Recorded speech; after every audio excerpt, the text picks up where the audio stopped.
Peace Radio. Tune to reality.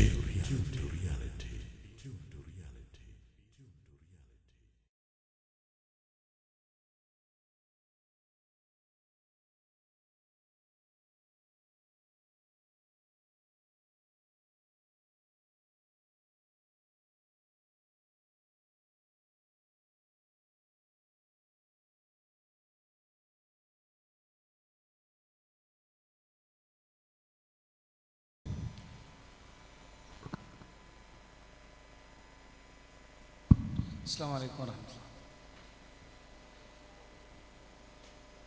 الحمد لله.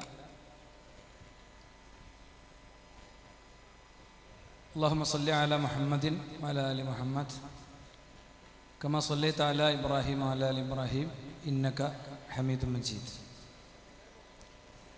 അതുകൊണ്ട് ഞാനൊരു ചെറിയ ഫോട്ടോയിൽ നിന്ന് തുടങ്ങണം. നിങ്ങൾ സ്ക്രീൻ ശ്രദ്ധിച്ചാൽ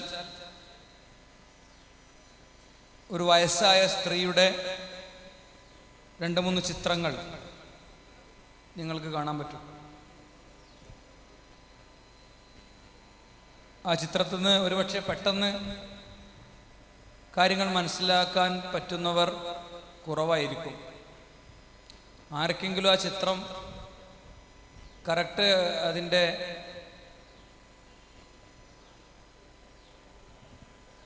ഒരു കാരണം അല്ലെങ്കിൽ അതിൻ്റെ സോഴ്സ് പറഞ്ഞുതരാൻ പറ്റുന്നുണ്ടെങ്കിൽ അവർക്ക് കൈപൊക്കാം, അവർക്ക് അവരുടെ സമ്മാനം ഉണ്ടാവും. ആ ചോദ്യമൊന്നുമില്ല. സ്ക്രീനിൽ കിടക്കുന്ന ഫോട്ടോ അത് ഇന്ത്യയിലെ ഒരു ജില്ലയിലെ ഒരു സ്റ്റേറ്റിലെ ഒരു ജില്ലയിലെ ഒരു പ്രദേശത്ത് നടന്ന ഒരു സംഭവമായിട്ട് ബന്ധപ്പെട്ടതാണ് ഫോട്ടോ. അതിൽ നമുക്ക് ചില ഗുണപാഠങ്ങളുണ്ട്. ആർക്കെങ്കിലും അറിയോ എന്നാണ് എൻ്റെ ചോദ്യം. ആർക്കെങ്കിലും അറിയോ? അറിയാൻ സാധ്യതയല്ല എന്ന് പറഞ്ഞുകൊണ്ടാണ് ഞാൻ തുടങ്ങിയത്, അല്ലേ? കാരണം ഇത് അത്ര ഒരു മാധ്യമങ്ങളിൽ സജീവമായി വന്ന വിഷയമൊന്നുമല്ല. വിഷയം ഞാൻ പറയാം ഏറ്റവും ചുരുക്കി. ഉത്തർപ്രദേശിലെ ഒരു ഗ്രാമത്തിൽ ജീവിക്കായിരുന്നു ഈ സ്ത്രീയും അവരുടെ കുടുംബവും. സന്തോഷത്തോടുള്ള ജീവിതത്തിൻ്റെ ഇടയ്ക്ക് അവരുടെ ചെറ്റക്കുടിലിലെ താമസത്തിൻ്റെ ഇടയ്ക്ക് ഒരു ദിവസം അവരുടെ ഭർത്താവിന് മാരകമായൊരു രോഗം ബാധിച്ചു. ഒരു 10-20 കിലോമീറ്റർ അപ്പുറത്താണ് അവർക്ക് പ്രാഥമിക ചികിത്സ ലഭിക്കുന്ന ആരോഗ്യ കേന്ദ്രം. മോഡി ഭരിക്കുന്ന ഇന്ത്യ ഡിജിറ്റൽ ഇന്ത്യയാണ്. ഡിജിറ്റൽ ഇന്ത്യ എന്ന് പറഞ്ഞാൽ അറ്റാക്ക് വന്ന ആളെ സൈക്കിൾ റിക്ഷയിലും അതുപോലെ തന്നെ തോളിലേറ്റിയിട്ടും 17 കിലോമീറ്ററും 20 കിലോമീറ്ററും നടന്ന് ചികിത്സ വാങ്ങുന്ന ഇന്ത്യയാണ്. അതല്ലെങ്കിൽ സ്വന്തം മകനോ സ്വന്തം ഭാര്യയോ മരിച്ചാൽ അവരെ കെട്ടിപ്പൊതിഞ്ഞ് തോളിലേറ്റി കിലോമീറ്ററുകൾ നടക്കേണ്ട ഇന്ത്യയാണ്. ഞാൻ അങ്ങോട്ട് പോവല്ല.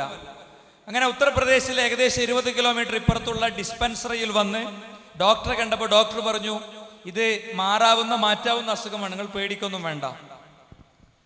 ജില്ലാ ആസ്ഥാനത്ത്, പിന്നെയും 100 കിലോമീറ്റർ ഇപ്പുറത്തുള്ള ജില്ലാ ആസ്ഥാനത്തെ ഒരു ഡോക്ടർ പറഞ്ഞെടുത്തു.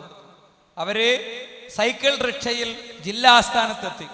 അവിടുന്ന് ഡോക്ടർ പരിശോധിച്ചതിന്റെ ശേഷം അബോധാവസ്ഥയിൽ കിടക്കുന്ന ഭർത്താവിനെ പരിശോധിച്ചതിന്റെ ശേഷം പറഞ്ഞു, അപകടാവസ്ഥ തരണം ചെയ്യാവുന്ന സാഹചര്യമുണ്ട്, ഈ ടെസ്റ്റുകളൊക്കെ ചെയ്തോളൂ, ഇന്ന മരുന്നുകൾ വാങ്ങിക്കോളൂ. ഇത് കയ്യിൽ കിട്ടിയതോടുകൂടി അവർ തളർന്നുപോയി. കാരണം മറ്റൊന്നുമല്ല, അവരെടുത്തത് വാങ്ങാനുള്ള ക്യാഷ് ഇല്ല. അവര് കരഞ്ഞുപോയി. അവരെ സഹായിക്കാൻ ആരുമില്ല.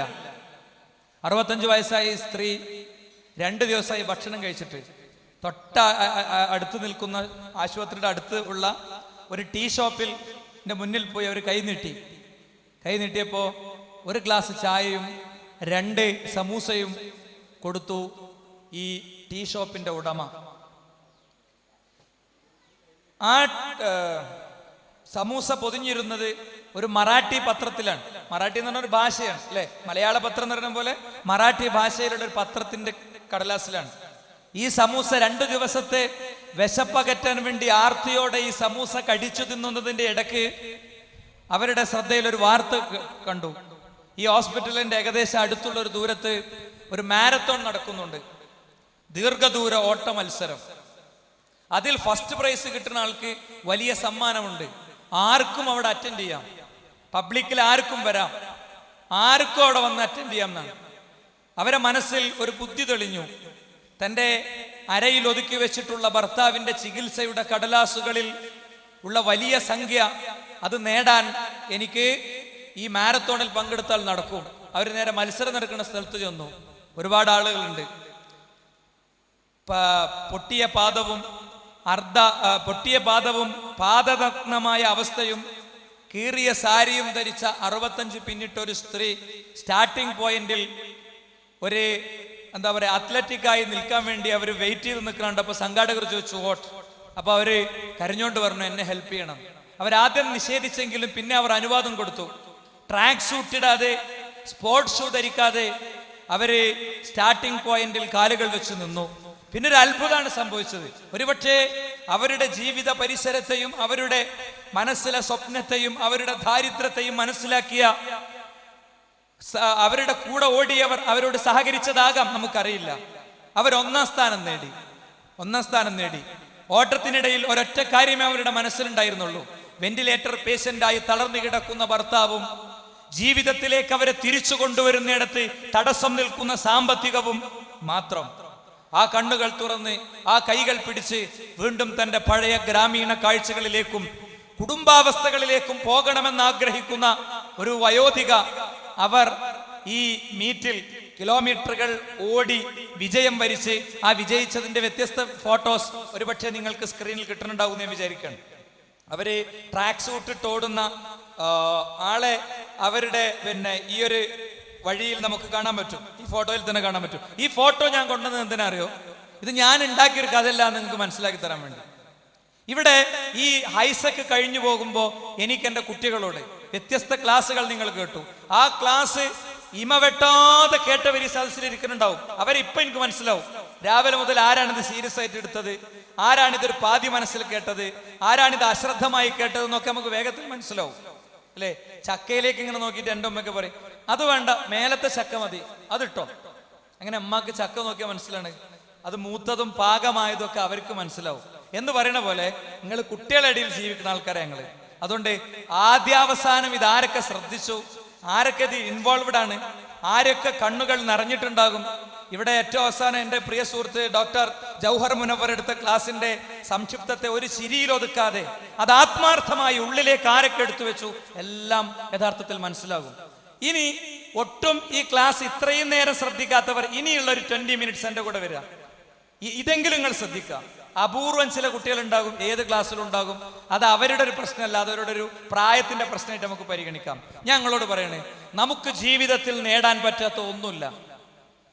നമുക്ക് ലക്ഷ്യം മനസ്സിലാകണം. ആ സ്ത്രീക്ക് എന്താ വളഞ്ഞ കാല്, മടമ്പ് പൊട്ടിയ കാല്, കീറിയ സാരി ഇതൊക്കെ ധരിച്ചിട്ട് എങ്ങനെ അവർക്ക് ഈ ലക്ഷ്യം പ്രാപിക്കാൻ കഴിഞ്ഞു, എങ്ങനെ അവർക്ക് ഈ ലക്ഷ്യത്തിലെത്താൻ കഴിഞ്ഞു, എങ്ങനെ കഴിഞ്ഞു എന്ന ചോദ്യത്തിന് ഒറ്റ ഉത്തരവേ ഉള്ളൂ. അവരുടെ മുന്നിൽ വ്യക്തമായ ലക്ഷ്യം ഉണ്ടായിരുന്നു. ഇവിടെ നമ്മളെ സംബന്ധിച്ചിടത്തോളം നമ്മൾ മനസ്സിലാക്കേണ്ട കാര്യം, ആ ലക്ഷ്യം മനസ്സിലായപ്പോൾ മുന്നിൽ ഭർത്താവുള്ളത്, തളർന്നുറങ്ങുന്ന ഭർത്താവുള്ളത് അല്ലേ? ഈ പറയുന്ന പോലെ നമുക്ക് ഒരുപാട് ലക്ഷ്യങ്ങളുണ്ട്.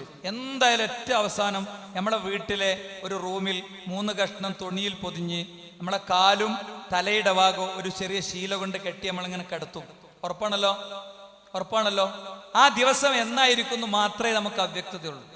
എന്നായിരിക്കും എന്നുള്ളതിൽ മാത്രമേ നമുക്ക് അവ്യക്തതയുള്ളൂ. അവിടെ മുതൽ പിന്നീട് ഒരു ജീവിതം നമുക്ക് വരാനുണ്ട്, അതിൽ നമുക്ക് സംശയമല്ല. ആ ജീവിതം വരാനുണ്ട് എന്നുള്ളത് അത് കൃത്യമായി പറഞ്ഞാൽ, വ്യക്തമായി പറഞ്ഞാൽ അത് തെളിയിക്കാൻ ഞാൻ നിങ്ങളെ ശാസ്ത്രത്തിന്റെ ലബോറട്ടറിയിലേക്ക് ക്ഷണിക്കണം. 947കൾക്ക് ശേഷം ലോകത്ത് നടന്ന ചില ഗവേഷണങ്ങളുണ്ട്. ഫിംഗർ പ്രിന്റ് സംബന്ധിച്ച ചില പഠനങ്ങൾ, കൈവിരൽ അടയാളങ്ങൾ സംബന്ധിച്ച ചില പഠനങ്ങൾ. ആ കൈവിരൽ അടയാളങ്ങൾ സംബന്ധിച്ച പഠനങ്ങൾ എന്താ? എൻ്റെ കൈവിരൽ അടയാളം എനിക്ക് നഷ്ടപ്പെട്ടാൽ വീണ്ടും എനിക്കെന്നെ തിരിച്ചു വരും. ശാസ്ത്രജ്ഞന്മാർ അതുകൊണ്ട് മുറിച്ചെടുത്തിട്ട് ഒഴിവാക്കി അതേ ആളെ ശരീരത്തിലെ വേറെ മാംസളമായ ഭാഗം അവിടെ ഫിറ്റ് ചെയ്ത് കൊടുത്തു. ഇതൊക്കെ മുറിവൊക്കെ ഉണങ്ങി വന്നപ്പോൾ വീണ്ടും പഴയ തന്നെ വന്നു. എൻ്റെത് എടുത്തിട്ട് ഇവിടെ ഇരിക്കുന്ന ഒരു കുട്ടിക്ക് കൊടുത്തു, ആ കുട്ടിൻ്റെ എടുത്തിട്ട് എനിക്ക് തന്നു. ശസ്ത്രക്രിയയിലൂടെ അത് ഉറപ്പിച്ചു. ഇവിടെ നമ്മൾ മനസ്സിലാക്കേണ്ടത് എന്താ? ഇങ്ങനെ ഉറപ്പിക്കപ്പെട്ടാൽ ശരിക്കും എൻ്റെത് അവനും കാണണം, അവൻ്റെത് എനിക്കും കാണണം. അങ്ങനെയല്ല ഉണ്ടായത്, എൻ്റെത് എനിക്കു തന്നെ. ഖുർആൻ പറഞ്ഞിട്ടുണ്ട്, അയഹ്സബുൽ ഇൻസാനു അല്ലൻ നജ്മഅ ഇളാമ, മനുഷ്യനെ അവന്റെ കുഴിമാടത്തിൽ നിന്ന് അവന്റെ അസ്ഥികൂടങ്ങളെ ഒരുമിച്ച് കൂട്ടപ്പെടുകയില്ല എന്നാണോ അവൻ വിചാരിക്കുന്നത്? അങ്ങനെയാണോ അവൻ വിചാരിക്കുന്നത്? അപ്പൊ അതിനുള്ള ഉത്തരം എന്താ? ഖുർആൻ തന്നെ പറയാം, ബലാ ഖാദിരീന അല അൻ നുസവ്വിയ ബനാന, മനുഷ്യന്റെ വിരലുകൾ, കൈവിരൽ അടയാളങ്ങൾ പോലും തിരിച്ചു കൊണ്ടുവരാൻ സാധിക്കും. ഇനി നിങ്ങൾ ശ്രദ്ധിക്കാൻ പറയണം. കൃത്യമായ പോയിന്റിലേക്ക് ഞാൻ വരുന്നു. പ്രവാചകൻ ശാസ്ത്രജ്ഞനാണോ? ആണോ? പ്രവാചകന് സ്വന്തം പേരെഴുതാൻ അറിയോ? പ്രവാചകൻ സല്ലല്ലാഹു അലൈഹി വസല്ലം തങ്ങൾക്ക് സ്വന്തം പേരെഴുതാൻ അറിയില്ല. പ്രവാചകൻ അനാഥനായി ജീവിച്ച ആളാണ്. റസൂലുള്ളാഹിക്ക് ഒരിക്കലും കൈവിരൽ അടയാളങ്ങൾ മുറിച്ചു മാറ്റാൻ പറ്റൂലെന്നോ അല്ലെങ്കിൽ അത് റീപ്രൊഡ്യൂസ് ചെയ്യാൻ പറ്റുന്നോ റസൂലുള്ളാഹിക്ക് അറിയില്ല.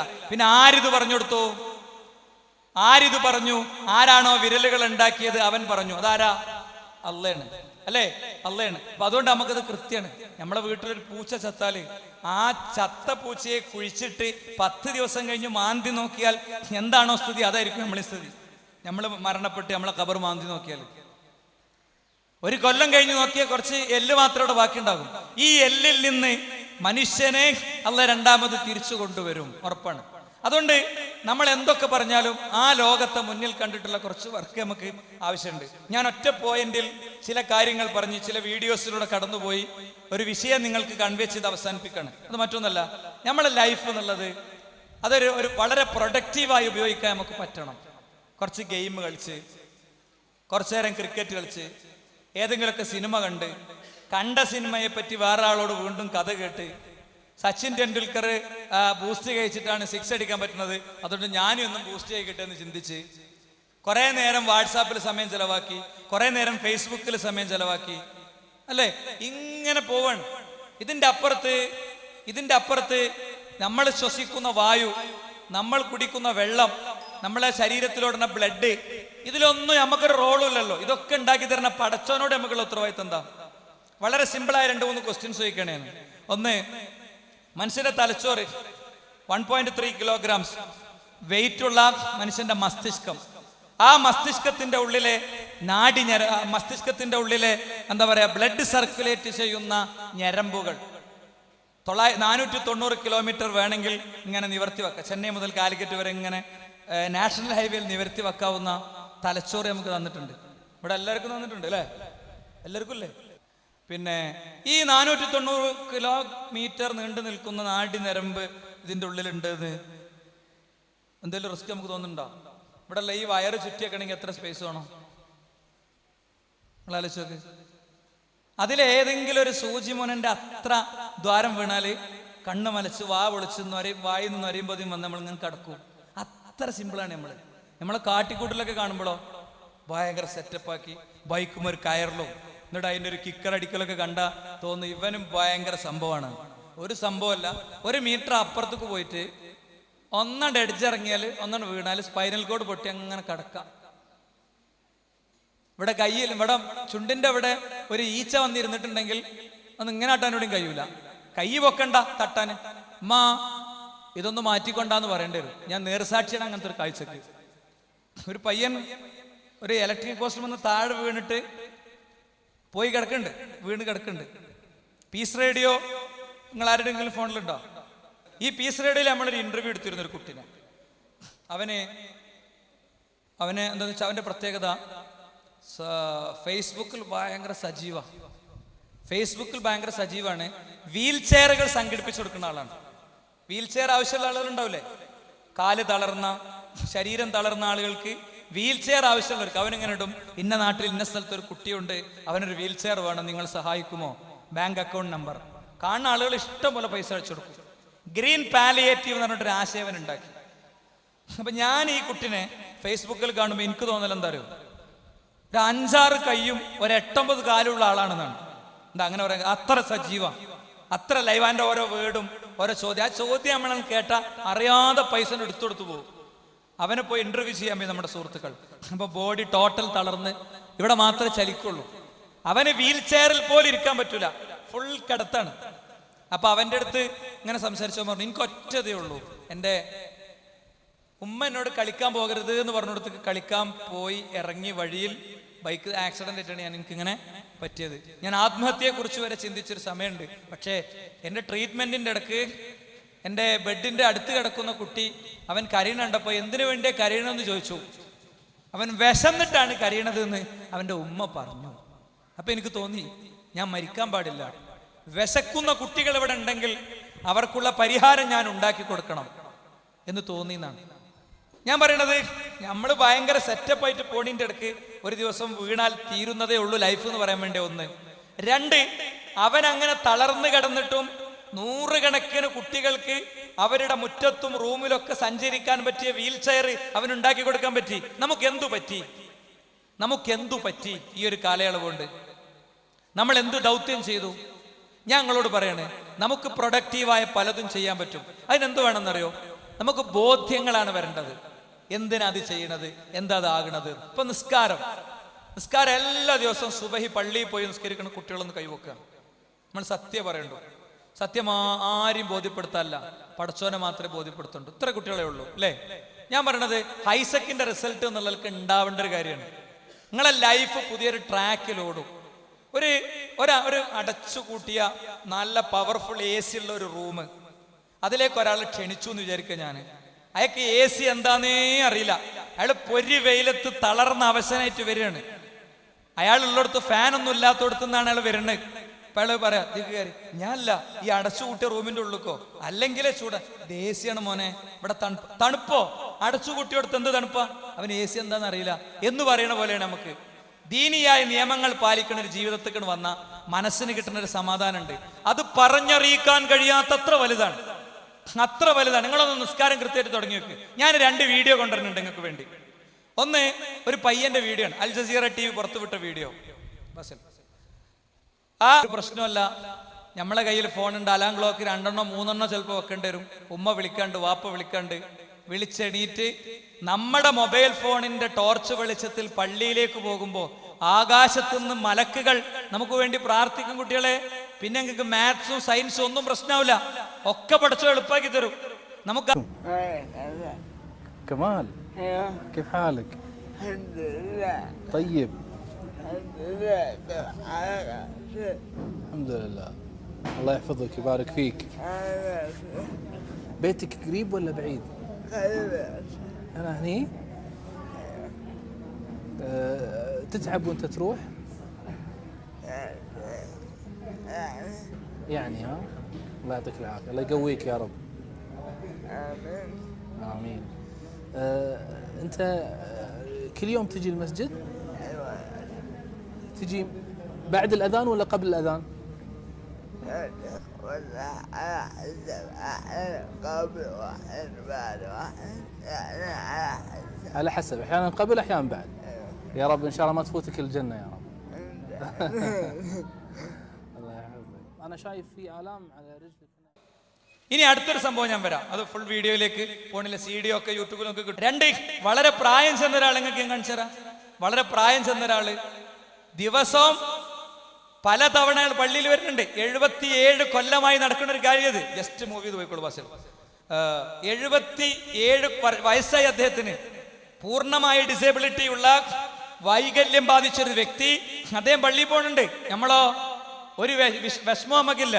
നമ്മളെ നിസ്കാരം വീട്ടിൽ നിന്ന് പോലും ശരിക്കും നടക്കണില്ല. 1.5 മിനിറ്റ് കൊണ്ട് നിസ്കരിച്ച് തീർക്കണം നമ്മൾ. 1 മിനിറ്റ് കൊണ്ട്. പരലോകത്ത് വെച്ച് ആദ്യമായി പടച്ചോൻ ചോദിക്കുന്നത് ഒരു വ്യക്തിയെ സംബന്ധിച്ച് അള്ളാഹു ആദ്യം ചോദിക്കുന്ന ചോദ്യം നമസ്കാരമായിരിക്കുന്നതാണ്.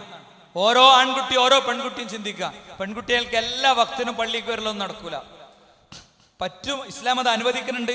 പ്രവാചക പത്നിമാരടക്കം പള്ളിയിൽ വന്നിട്ടുണ്ട്. 100 കണക്കിന് ഹദീസ് തെളിവുണ്ട്. എന്നാൽ വെള്ളിയാഴ്ചകളിലെങ്കിലും നമുക്ക് പോകാം. നമുക്ക് വീട്ടിൽ നിന്നെങ്കിലും മര്യാദയ്ക്ക് നിസ്കരിക്കാൻ പറ്റും. അപ്പൊ ഞാൻ പറയണത് ഇത് ചില ബോധ്യങ്ങളാണ്. ഈ ബോധ്യങ്ങൾ മനസ്സിൽ കയറിയാൽ നമ്മളെ ലൈഫ് സ്റ്റൈൽ തന്നെ മാറും. ഞാൻ കുറച്ചും കൂടി മർമ്മത്തിലേക്ക് വരുന്നു. എൻ്റെ സംസാരം അതിൻ്റെ അവസാനത്തിലേക്ക് നീങ്ങുമ്പോൾ മർമ്മത്തിലേക്ക് വരുന്നു. നിങ്ങൾക്ക് ചെയ്യാൻ പറ്റിയ കുറേ കാര്യമുണ്ട്. ഞാൻ പറയട്ടെ നിങ്ങൾക്ക് ചെയ്യാൻ പറ്റിയ, സിമ്പിളായി ചെയ്യാൻ പറ്റിയ, നിങ്ങൾക്ക് ഒരു പക്ഷേ 5000 കൊല്ലം പുണ്യം കിട്ടുന്ന കാര്യങ്ങളുണ്ട്. നിങ്ങൾ ചിലപ്പോൾ 50 വയസ്സ് വരെ ജീവിക്കേണ്ടാവുള്ളൂ. അങ്ങനെ ഉണ്ട് ഇസ്ലാമിൽ. എന്താ? ഇപ്പം മുഹമ്മദ് അമാനി മൗലവിയുടെ പരിഭാഷയെ കുറിച്ച് കേട്ട ആൾക്കാരൊന്ന് കൈവക്കുക. മലയാളത്തിലുള്ള മുഹമ്മദ് അമാനി മൗലവിന്റെ പരിഭാഷനെ കുറിച്ച് കേട്ടവർ. മുഹമ്മദ് അമാനി മൗലവിന്റെ പരിഭാഷ കണ്ടവരോ അതിനെപ്പറ്റി അറിയണവരോ ഉണ്ടെങ്കിൽ ഒന്ന് കൈവക്കുക. ശരിക്കും പൊക്കിക്കൊള്ളു. 2 3 4 കുട്ടികൾ. ഓക്കെ, അത് നമ്മളൊക്കെ വീട്ടിൽ വേണ്ടതാണ്. വീട്ടിൽ ഫാൻ ഉണ്ടാകും, ഫ്രിഡ്ജ് ഉണ്ടാകും, മിക്സി ഉണ്ടാകും, വീട് ടൈൽ ചെയ്തിട്ടുണ്ടാവും. വിശുദ്ധ ഖുർആനിന്റെ ആശയം പഠിപ്പിക്കുന്ന ഒരു സംഭവമല്ല എന്നുള്ളത് ഭയങ്കര ക്ഷീണമാണ്. നിങ്ങൾ ഉമ്മാനോട് ഉപ്പാനോട് പറയണം. 4 വോള്യത്തിൽ മനോഹരമായ പരിഭാഷയാണ്. ഖുർആനിലെ ആശയങ്ങളുടെ വിശദമായ അർത്ഥവും കാര്യമൊക്കെ ഇന്ന് കിട്ടും. ശരിക്ക് നമ്മളെ നമ്മളെ സ്റ്റഡി ടേബിളില്ലേ, ശരിക്കും നമ്മൾ ഈ ഐസക്കിന്റെ ശേഷം സ്റ്റഡി ടേബിൾ ഒന്ന് സെറ്റ് ചെയ്യണം. ഞാൻ നിങ്ങൾക്ക് പറഞ്ഞുതരാം. ഏറ്റവും അവസാനത്തെ പോയിന്റ് സ്റ്റഡി ടേബിളാണ് ഞാൻ പറയാൻ പോണ പോയിന്റ്. അതുകൊണ്ട് സെറ്റ് ചെയ്താൽ മതി. A+ ഒക്കെ അറിയാതുകൊണ്ട് വരും. ഒരു കൃത്യമായ റൂട്ടിൽ അത് സെറ്റ് ചെയ്താൽ മതി. ഞാൻ അങ്ങോട്ട് വരികയാണ്. ഈ മുഹമ്മദ് അമാനി മൗലവി എന്ന് പറഞ്ഞാൽ പരിഭാഷ എഴുതിയത് ഒരു 10, 30, 40 വർഷങ്ങൾക്ക് അപ്പുറമാണ്. അദ്ദേഹം മരണപ്പെട്ടു പോയി. പക്ഷെ അദ്ദേഹത്തിന് ഇപ്പോഴും കൂലി കിട്ടിക്കൊണ്ടിരിക്കുക. എന്താ കാര്യം? അദ്ദേഹം ചെയ്ത വർക്കാണത്. ഞാൻ വേറെ നിങ്ങൾക്ക് പറഞ്ഞുതരാം. ഇന്ന് നിങ്ങൾ ഡൗൺലോഡ് ചെയ്യാൻ പോണ പീസ് റേഡിയോ എന്ന് പറഞ്ഞ ആപ്പ്, അതുണ്ടാക്കിയത് 2 എഞ്ചിനീയർമാരാണ്. കേരളത്തിലെ എഞ്ചിനീയറിംഗ് കോളേജുകളിൽ പഠിച്ച് ഗൾഫിലെ ചില IT കമ്പനികളിൽ ജോലി ചെയ്യണ 2 എഞ്ചിനീയർമാരാണ്. നമ്മളെ സുഹൃത്തുക്കളാണ്. നിങ്ങളെ പോലെ ഇങ്ങനത്തെ ക്യാമ്പിലൊക്കെ വന്ന് ശ്രദ്ധിച്ചിരുന്ന് അണ്ട് ക്ലിക്കായി, പിന്നെ ബാക്കി കളി ഏർപ്പാടൊക്കെ ഒഴിവാക്കി സീരിയസ് ആയ വിഷയങ്ങളിലേക്ക് വന്ന് പരീക്ഷ പഠിച്ച് പാസ്സായി വിജയിച്ചു വന്ന ആളുകൾ. 2 ലക്ഷം ആളുകൾ ആ ആപ്പ് ഡൗൺലോഡ് ചെയ്തിട്ടുണ്ട്. എത്രയോ ആളുകൾക്ക് വലിയ വെളിച്ചം കിട്ടിയിട്ടുണ്ട്. അവർക്ക് എത്ര കൂലിയാ കിട്ടുന്നത്? അപ്പൊ ഇങ്ങനെ നമുക്ക് ചെയ്യാൻ പറ്റും. നമ്മൾ എന്താ ചെയ്യുക? ഗെയിമുമ്മ ഉണ്ടാകുക. ഗെയിം കളിക്കുന്ന കുട്ടികളൊക്കെ ഒന്ന് കൈവക്കുക. സത്യം പറയാം, നിങ്ങൾ ഒരു കാര്യത്തിൽ ഞാൻ പ്രശംസിക്കണം. എന്താ പറയുക? സത്യം പറയാൻ നിങ്ങൾ കാണിക്കുന്ന സന്നദ്ധത, കയ്യത്ത്, അത് വലിയ സംഭവം തന്നെയാണ്, ഒരു സംശയമല്ല. അത് വളരെ പോസിറ്റീവായിട്ട് ഞാൻ എടുക്കണം. എന്താ വെച്ചാൽ ഇനി നിങ്ങൾ കേൾക്കണം പറയണം. ഇനി നിങ്ങൾ കേൾക്കണം. നിങ്ങൾക്ക് പറ്റുമെങ്കിൽ എന്നല്ല, നിങ്ങൾക്ക് രക്ഷപ്പെടണമെങ്കിൽ നിങ്ങൾ ഗെയിം നിർത്തണം. ഗെയിമിന്റെ സ്ഥാനത്തേക്ക് പറ്റിയ ഇഷ്ടം പോലെ പണി നിങ്ങൾക്ക് ഞാൻ പറഞ്ഞുതരാം. ഗെയിമിൽ എന്താ സംഭവിക്കണം അറിയോ? ഓരോ നിങ്ങൾ കേട്ടോളി. ഗെയിം എന്നുള്ള വിഷയത്തിൽ അൽഹംദുലില്ലാഹ് ഞാൻ നല്ലൊരു ടോപ്പിക് ഞാൻ പ്രിപ്പയർ ചെയ്തിട്ടുണ്ട്. കേരളത്തിലെ ഏതെങ്കിലും ഒരു വേദിയിൽ അധികം വൈകാതെ വിഷയം പ്രസന്റ് ചെയ്യും, അല്ലെങ്കിൽ പീസ് റേഡിയോയിൽ പ്രസന്റ് ചെയ്യും. എന്താ പ്രശ്നം എന്ന് വെച്ചാൽ, ഒന്ന്, ഇത് നമ്മുടെ മസ്തിഷ്കത്തെ ബാധിക്കുന്ന ഒരു വിഷയമാണ്. സിമ്പിളായിട്ട് നിങ്ങൾക്ക് ഞാൻ പറഞ്ഞുതരാം. നിങ്ങളെ ഫോണിൽ ഒരു 20 GB മെമ്മറി കാർഡ് ഉണ്ടെന്ന് വിചാരിക്കുക. 20 GB മെമ്മറി കാർഡിൽ 20.1 കൊള്ളോ? എന്താ? അത്രേ മെമ്മറി സ്പേസ് ഉള്ളൂ അല്ലേ? ഇതേപോലെ മനുഷ്യന്റെ എല്ലാ അവയവങ്ങൾക്കും ലിമിറ്റേഷൻ ഉണ്ട്. ഈ മൈക്ക് എടുക്കുന്നത് പോലെ ഈ ബോക്സ് എനിക്ക് എടുക്കാൻ പറ്റുമോ? എന്നാലും ഞാൻ ഈ മൈക്ക് എടുക്കുന്നത് പോലെ ഈ ബോക്സ് എടുക്കുന്ന ആൾക്കാരുണ്ട് അല്ലേ? വെയിറ്റ് ലിഫ്റ്റിംഗ് ചാമ്പ്യൻഷിപ്പിൽ 100 കിലോ പൊക്കുന്ന ആൾക്കാർ നിങ്ങൾ കണ്ടിട്ടില്ലേ? അപ്പൊ നമുക്കൊക്കെ കപ്പാസിറ്റി ഉണ്ട്. ആ കപ്പാസിറ്റി തലച്ചോറിനുണ്ട്. ഇവിടെ നിങ്ങൾ ഒരു ഗെയിം കളിക്കുമ്പോൾ 1ാം തവണ കളിച്ചപ്പോൾ കിട്ടിയ പോയിന്റ് ആണോ 10ാം തവണ കിട്ടിയത്? കൂടിയോ കുറഞ്ഞോ? 100ാം തവണ ഇതേ ഗെയിം കളിച്ചപ്പോ പോയിന്റ് കൂടിയോ കുറഞ്ഞോ? കൂടി. എന്താ കാര്യം? നമ്മൾ ഈ കളിക്കുന്ന ഗെയിം നമ്മളെ തലച്ചോറ് മനപ്പാടാക്കാണ്, ടാപ്പ് ചെയ്യണം, റെക്കോർഡ് ചെയ്യണം. ഇങ്ങനെ പോയി അവിടെ ഒരാൾ തോക്ക് പിടിച്ച് നിൽക്കുന്നുണ്ട്, അവനെ വെടിവെക്കണം. അപ്പുറത്തൊരു ബ്രിഡ്ജ് ഇറങ്ങാണ്ട് അവിടെ ഒരു ബോംബ് പൊട്ടിച്ചാലേ അപ്പൊ നമ്മൾ ബോംബ് എടുക്കേണ്ടി വരും. അപ്പുറത്ത് പോയി പാരച്യൂട്ടിൽ ഇറങ്ങിയിട്ട് വെടിവെച്ചിട്ട് ഇങ്ങനെ പോകണം. ഇതൊക്കെ തലച്ചോറിൽ കയറാണ്. ഈ സ്പേസ് കംപ്ലീറ്റ് ഇങ്ങനെ ചോന്ന് വരും. പിന്നെ കുറച്ചൊരു പച്ച അവിടെ ഉണ്ടാവും. മനസ്സിലായില്ലേ? അവിടെ നമ്മൾ അത്യാവശ്യം കാര്യങ്ങളൊക്കെ ഇങ്ങനെ കൊണ്ടെടുക്കും. ഇത് സിനിമയും ക്രിക്കറ്റും ഇങ്ങനത്തെ കുറെ വേസ്റ്റ് ഇങ്ങനെ കയറ്റും. അതൊക്കെ യുവരാജ് സിംഗിന്റെ 6 6 കാണാതെ പറയാൻ പറ്റിയ കുട്ടികളുണ്ടാവും ഇവിടെ. അതിങ്ങനെ വർണ്ണിച്ച ഞെട്ടിപ്പോവും. അങ്ങനായിട്ട് ആ ഓഫ് ഡ്രൈവ് മോനെ ഭയങ്കര തുടങ്ങുന്നുണ്ട് തൽക്കുന്നത് അല്ലേ? ഇതൊക്കെ തലിൻ്റെ ഉള്ളിൽ വെച്ചിട്ട് നമ്മള് മാത്സിന് മുമ്പിൽ ഇങ്ങനെ ഇരിക്കും. യുവർ സ്റ്റോറേജ് മെമ്മറി ഫുൾ എന്നറിയും ബ്രെയിൻ. ഇത് കയറാൻ സ്പേസ് ഇല്ല. നമ്മളെന്താ പറയുക, ഒരു റിലാക്സേഷന് വേണ്ടി ഒരു എന്റർടൈൻമെന്റിന് വേണ്ടി മടുത്ത് കുറച്ച് ഗെയിം കളിക്കട്ടെ എന്നാ പറയുക.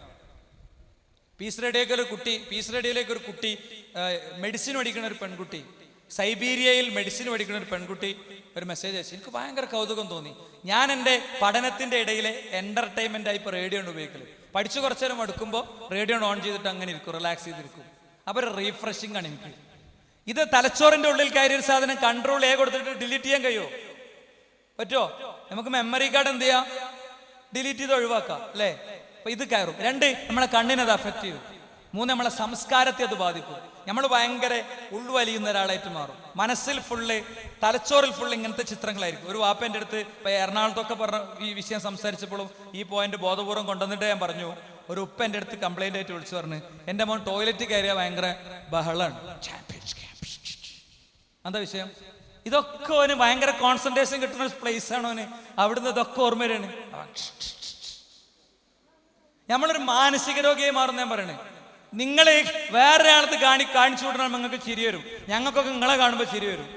ഇപ്പം ഞാൻ സ്കൂളിൽ നിന്നൊക്കെ എങ്ങനെ നിരീക്ഷിക്കും, ചില കുട്ടികളുണ്ടാവും ഇതെന്താ സംഭവം, ഓൻ ബൗൾ ചെയ്യാൻ പോവാണ്, യുവരാജ് സിംഗിന്റെ ഹർഭജൻ സിംഗിന്റെ സ്പിൻ എടുക്കാൻ പോവാ അല്ലേ. ചില ആൾക്കാർ ഇങ്ങനെയൊക്കെ കാട്ടും. എന്താ കേസ്? ഓൻ ഗോളടിക്കാണ്. ചില ആൾ ഇങ്ങനെയൊക്കെ പറയണ്ടോ, എന്താ ഫിലിമെടുത്ത് തലയിൽ കയറിയിട്ട് ഏതെങ്കിലും ഒരു ഭയങ്കര മണ്ടന്മാരെ ശരിക്കും. ഈ മമ്മൂട്ടി, മോഹൻലാൽ എന്നൊക്കെ പറഞ്ഞ 70 എത്ര വയസ്സൊന്നും എനിക്കറിയില്ല, അത്രയൊക്കെ വയസ്സുള്ള ആൾക്കാർ ഒരു 30-കാരൻ്റെ വേഷമിട്ട് വന്നിട്ട് ഭയങ്കരമായിട്ട് ഒക്കെ ഇങ്ങനെ അണിഞ്ഞൊരുങ്ങി റെഡി വന്ന് കാണാതെ പഠിച്ച ഡയലോഗ് അത് തെറ്റി വീണ്ടും റെഡിയാക്കി, വീണ്ടും പറഞ്ഞ് വീണ്ടും റെഡിയാക്കി എഡിറ്റ് ചെയ്ത് ഭയങ്കര ആനിമേഷനൊക്കെ കൊടുത്ത് ആകെ ഈ ഉയരത്തുനിന്ന് താഴത്തേക്ക് ചാടുന്നത് ഒരു 500 നിലന്ന് താഴത്തേക്ക് ചാടുന്നതായിട്ട് ചിത്രീകരിച്ച് നമ്മൾ കണ്ണൊക്കെ തുറപ്പിച്ച് ഒപ്പം മരിക്കുണ്ടാവും പഠിച്ചോനെ നിർത്തിയിട്ട് ഇങ്ങനെ ഇരുന്ന് ആയുസ് കളയണ കുട്ടികളെ.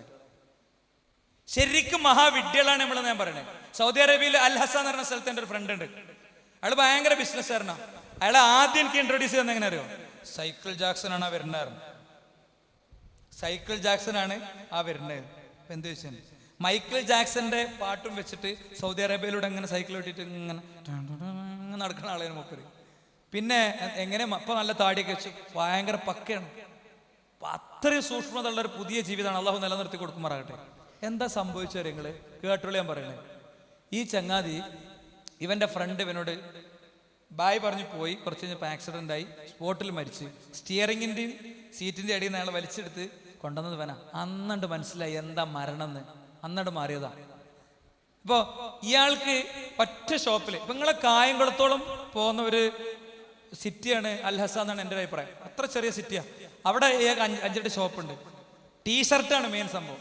മൂപ്പര് ഏറ്റവും ഹിറ്റായ പുതിയ ബ്രാൻഡഡ് ടീഷർട്ട്, അത് ഇങ്ങനെ ഒരു ഒരു ചെറിയ വീടിൻ്റെ ചിത്രം വരച്ചൊരു സംഭവമാണ്.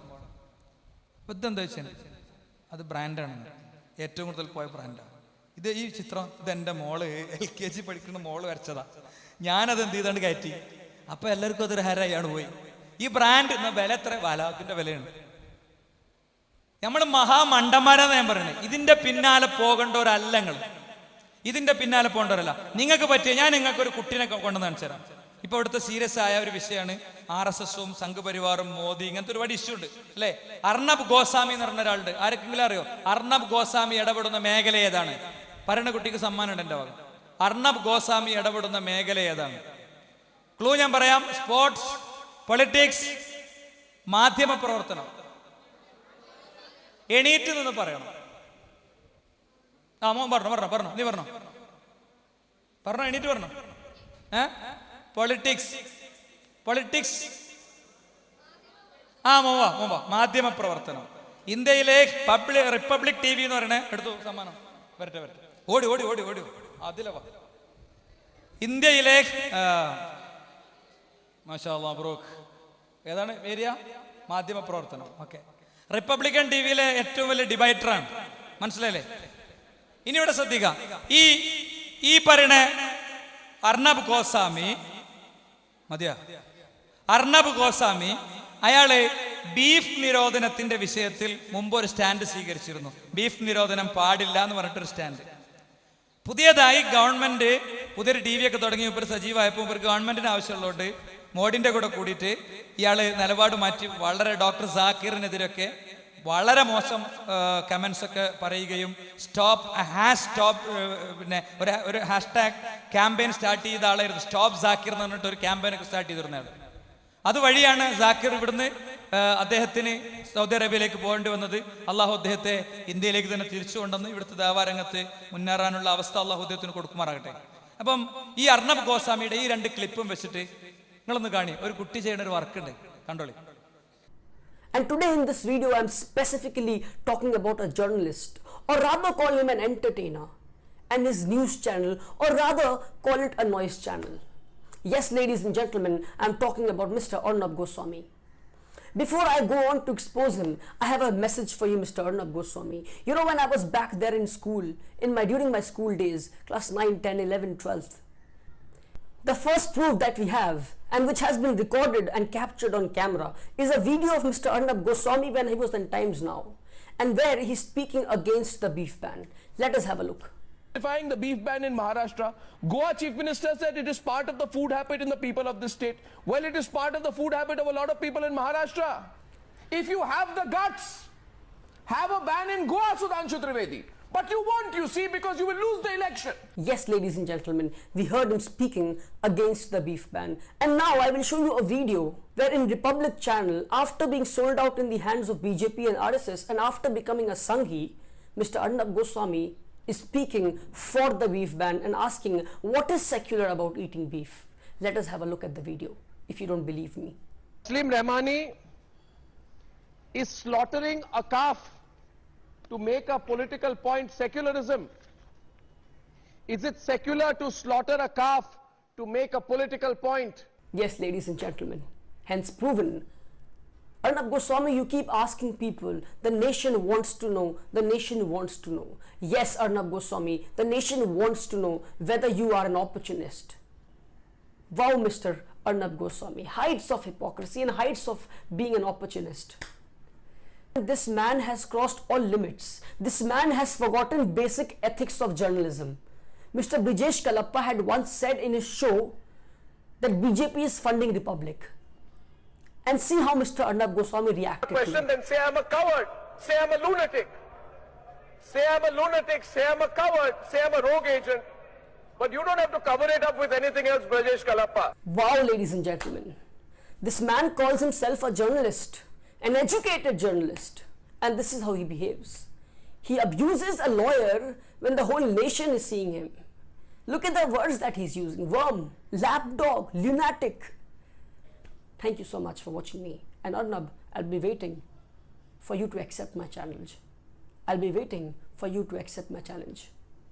Thank you. ഇത്രേ ഉള്ളൂ, വളരെ സിമ്പിൾ ആയിട്ട്. എത്ര ആളെ കണ്ടറിയോ? 301K. ഒരു K എന്ന് പറഞ്ഞാൽ എത്ര? 301K. അത്ര ആളെ കണ്ട്. അവന്റെ ടൈം അവന് സ്പെൻഡ് ചെയ്യണം എങ്ങനത്തെ കാര്യത്തിന്? അവന്റെ ടൈം അവൻ സ്പെൻഡ് ചെയ്യണത് നമ്മളോ വാട്സാപ്പിൽ കുറെ ഇട്ട് നമ്മളെ സെൽഫിന് നമ്മളിട്ട് എന്നിട്ടോ അതിന്റെ അടിയിൽ ആരൊക്കെ ലൈക്ക് ചെയ്യണം നോക്കി, എടാ ഒന്ന് ലൈക്ക് ചെയ്യടാ, ആരും ലൈക്ക് ചെയ്തിട്ടില്ല. അപ്പൊ മറ്റോ വന്നിട്ട് വാട്ട് എ വണ്ടർഫുൾ മങ്കി. അപ്പൊ നമ്മളെ റിപ്ലൈ യെസ് ഡിയർ ഡോങ്കി. എന്നിട്ട് അത് കണ്ട് ചിരിച്ച് ഇഷാമാരിപ്പിന്റെ ഇടയിൽ കാര്യമായിട്ട് നടക്കുന്ന അമൽ സാലിഹാത്ത പതൊക്കെ. ഞാൻ പറയണ നമുക്ക് വലിയ റോളുകളുണ്ട്, വലിയ ഉത്തരവാദിത്തമുണ്ട്. ഞാൻ വേറൊരു കുട്ടീനെ കൊണ്ടുവരാൻ നിങ്ങളെടുത്ത് ഒരു മോഡൽ വർക്ക്, ഒരു കുട്ടി ചെയ്തൊരു മോഡൽ വർക്ക്. ഇതിപ്പോ ഒരു പയ്യൻ ചെയ്ത ഒരു പൊളിറ്റിക്കൽ ആണെങ്കിൽ റിലീജിയസ് ആയി ഇതിന് ഒരു പക്ഷേ അതിന്റെ ഒരു പുണ്യവും കാര്യമൊക്കെ അവന് നിയത്തനുസരിച്ചേ കിട്ടുള്ളൂ. ഒരു തിന്മയെ പ്രതിരോധിക്കാൻ നൽകാൻ കൂലി കിട്ടൂല എന്നൊന്നും നമുക്ക് അഭിപ്രായമല്ല. പക്ഷേ അതിലേറെ സുന്ദരമായൊരു വർക്ക് ഞങ്ങൾക്ക് കാണിച്ചു തരാം. എന്തിനറിയാ വർക്ക് ചെയ്ത്? കഴിഞ്ഞ ദിവസം ഞാൻ പാണ്ടിക്കാട് ഇതേപോലെ ഒരു ഐസക്കിൽ സംസാരിച്ചപ്പോൾ, ഏകദേശം ഒരു 1000 കുട്ടികളുള്ള ഒരു സദസ്സാണ്. ആ സദസ്സിൽ സംസാരിച്ചപ്പോൾ ഭയങ്കരമായിട്ട് കുറേ കുട്ടികൾ മുന്നോട്ട് വന്നു ഒരുപാട് കാര്യത്തിൽ. അതിൻ്റെ ശേഷം എനിക്ക് മെസ്സേജ് അയച്ച് എൻ്റെ അടുത്ത് ഞങ്ങളെ ഇങ്ങനത്തെ കാര്യങ്ങൾ ട്രെയിൻ ചെയ്യണമെന്ന് ആവശ്യപ്പെട്ട് ഇങ്ങനത്തെ കുറേ കാര്യങ്ങൾ ട്രെയിനിങ് കൊടുക്കുന്ന ഒരു സംവിധാനം നമ്മൾ പ്രസ്ഥാനത്തിനുണ്ട്. അതാണ് പീസ് മീഡിയ സ്കൂൾ എന്ന് പറയുന്നത്.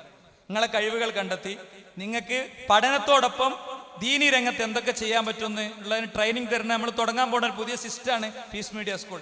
അത് പ്രസന്റ് ചെയ്യാൻ കൂടി വേണ്ടിയാണ്. അപ്പൊ എനിക്ക് തോന്നി ആ ടീമിൽപ്പെട്ട ഒരു പയ്യനെ കൊണ്ട് ഏറ്റവും ഷോർട്ട് ടൈം കൊണ്ട് ഒരു വർക്ക് ചെയ്യിക്കണം.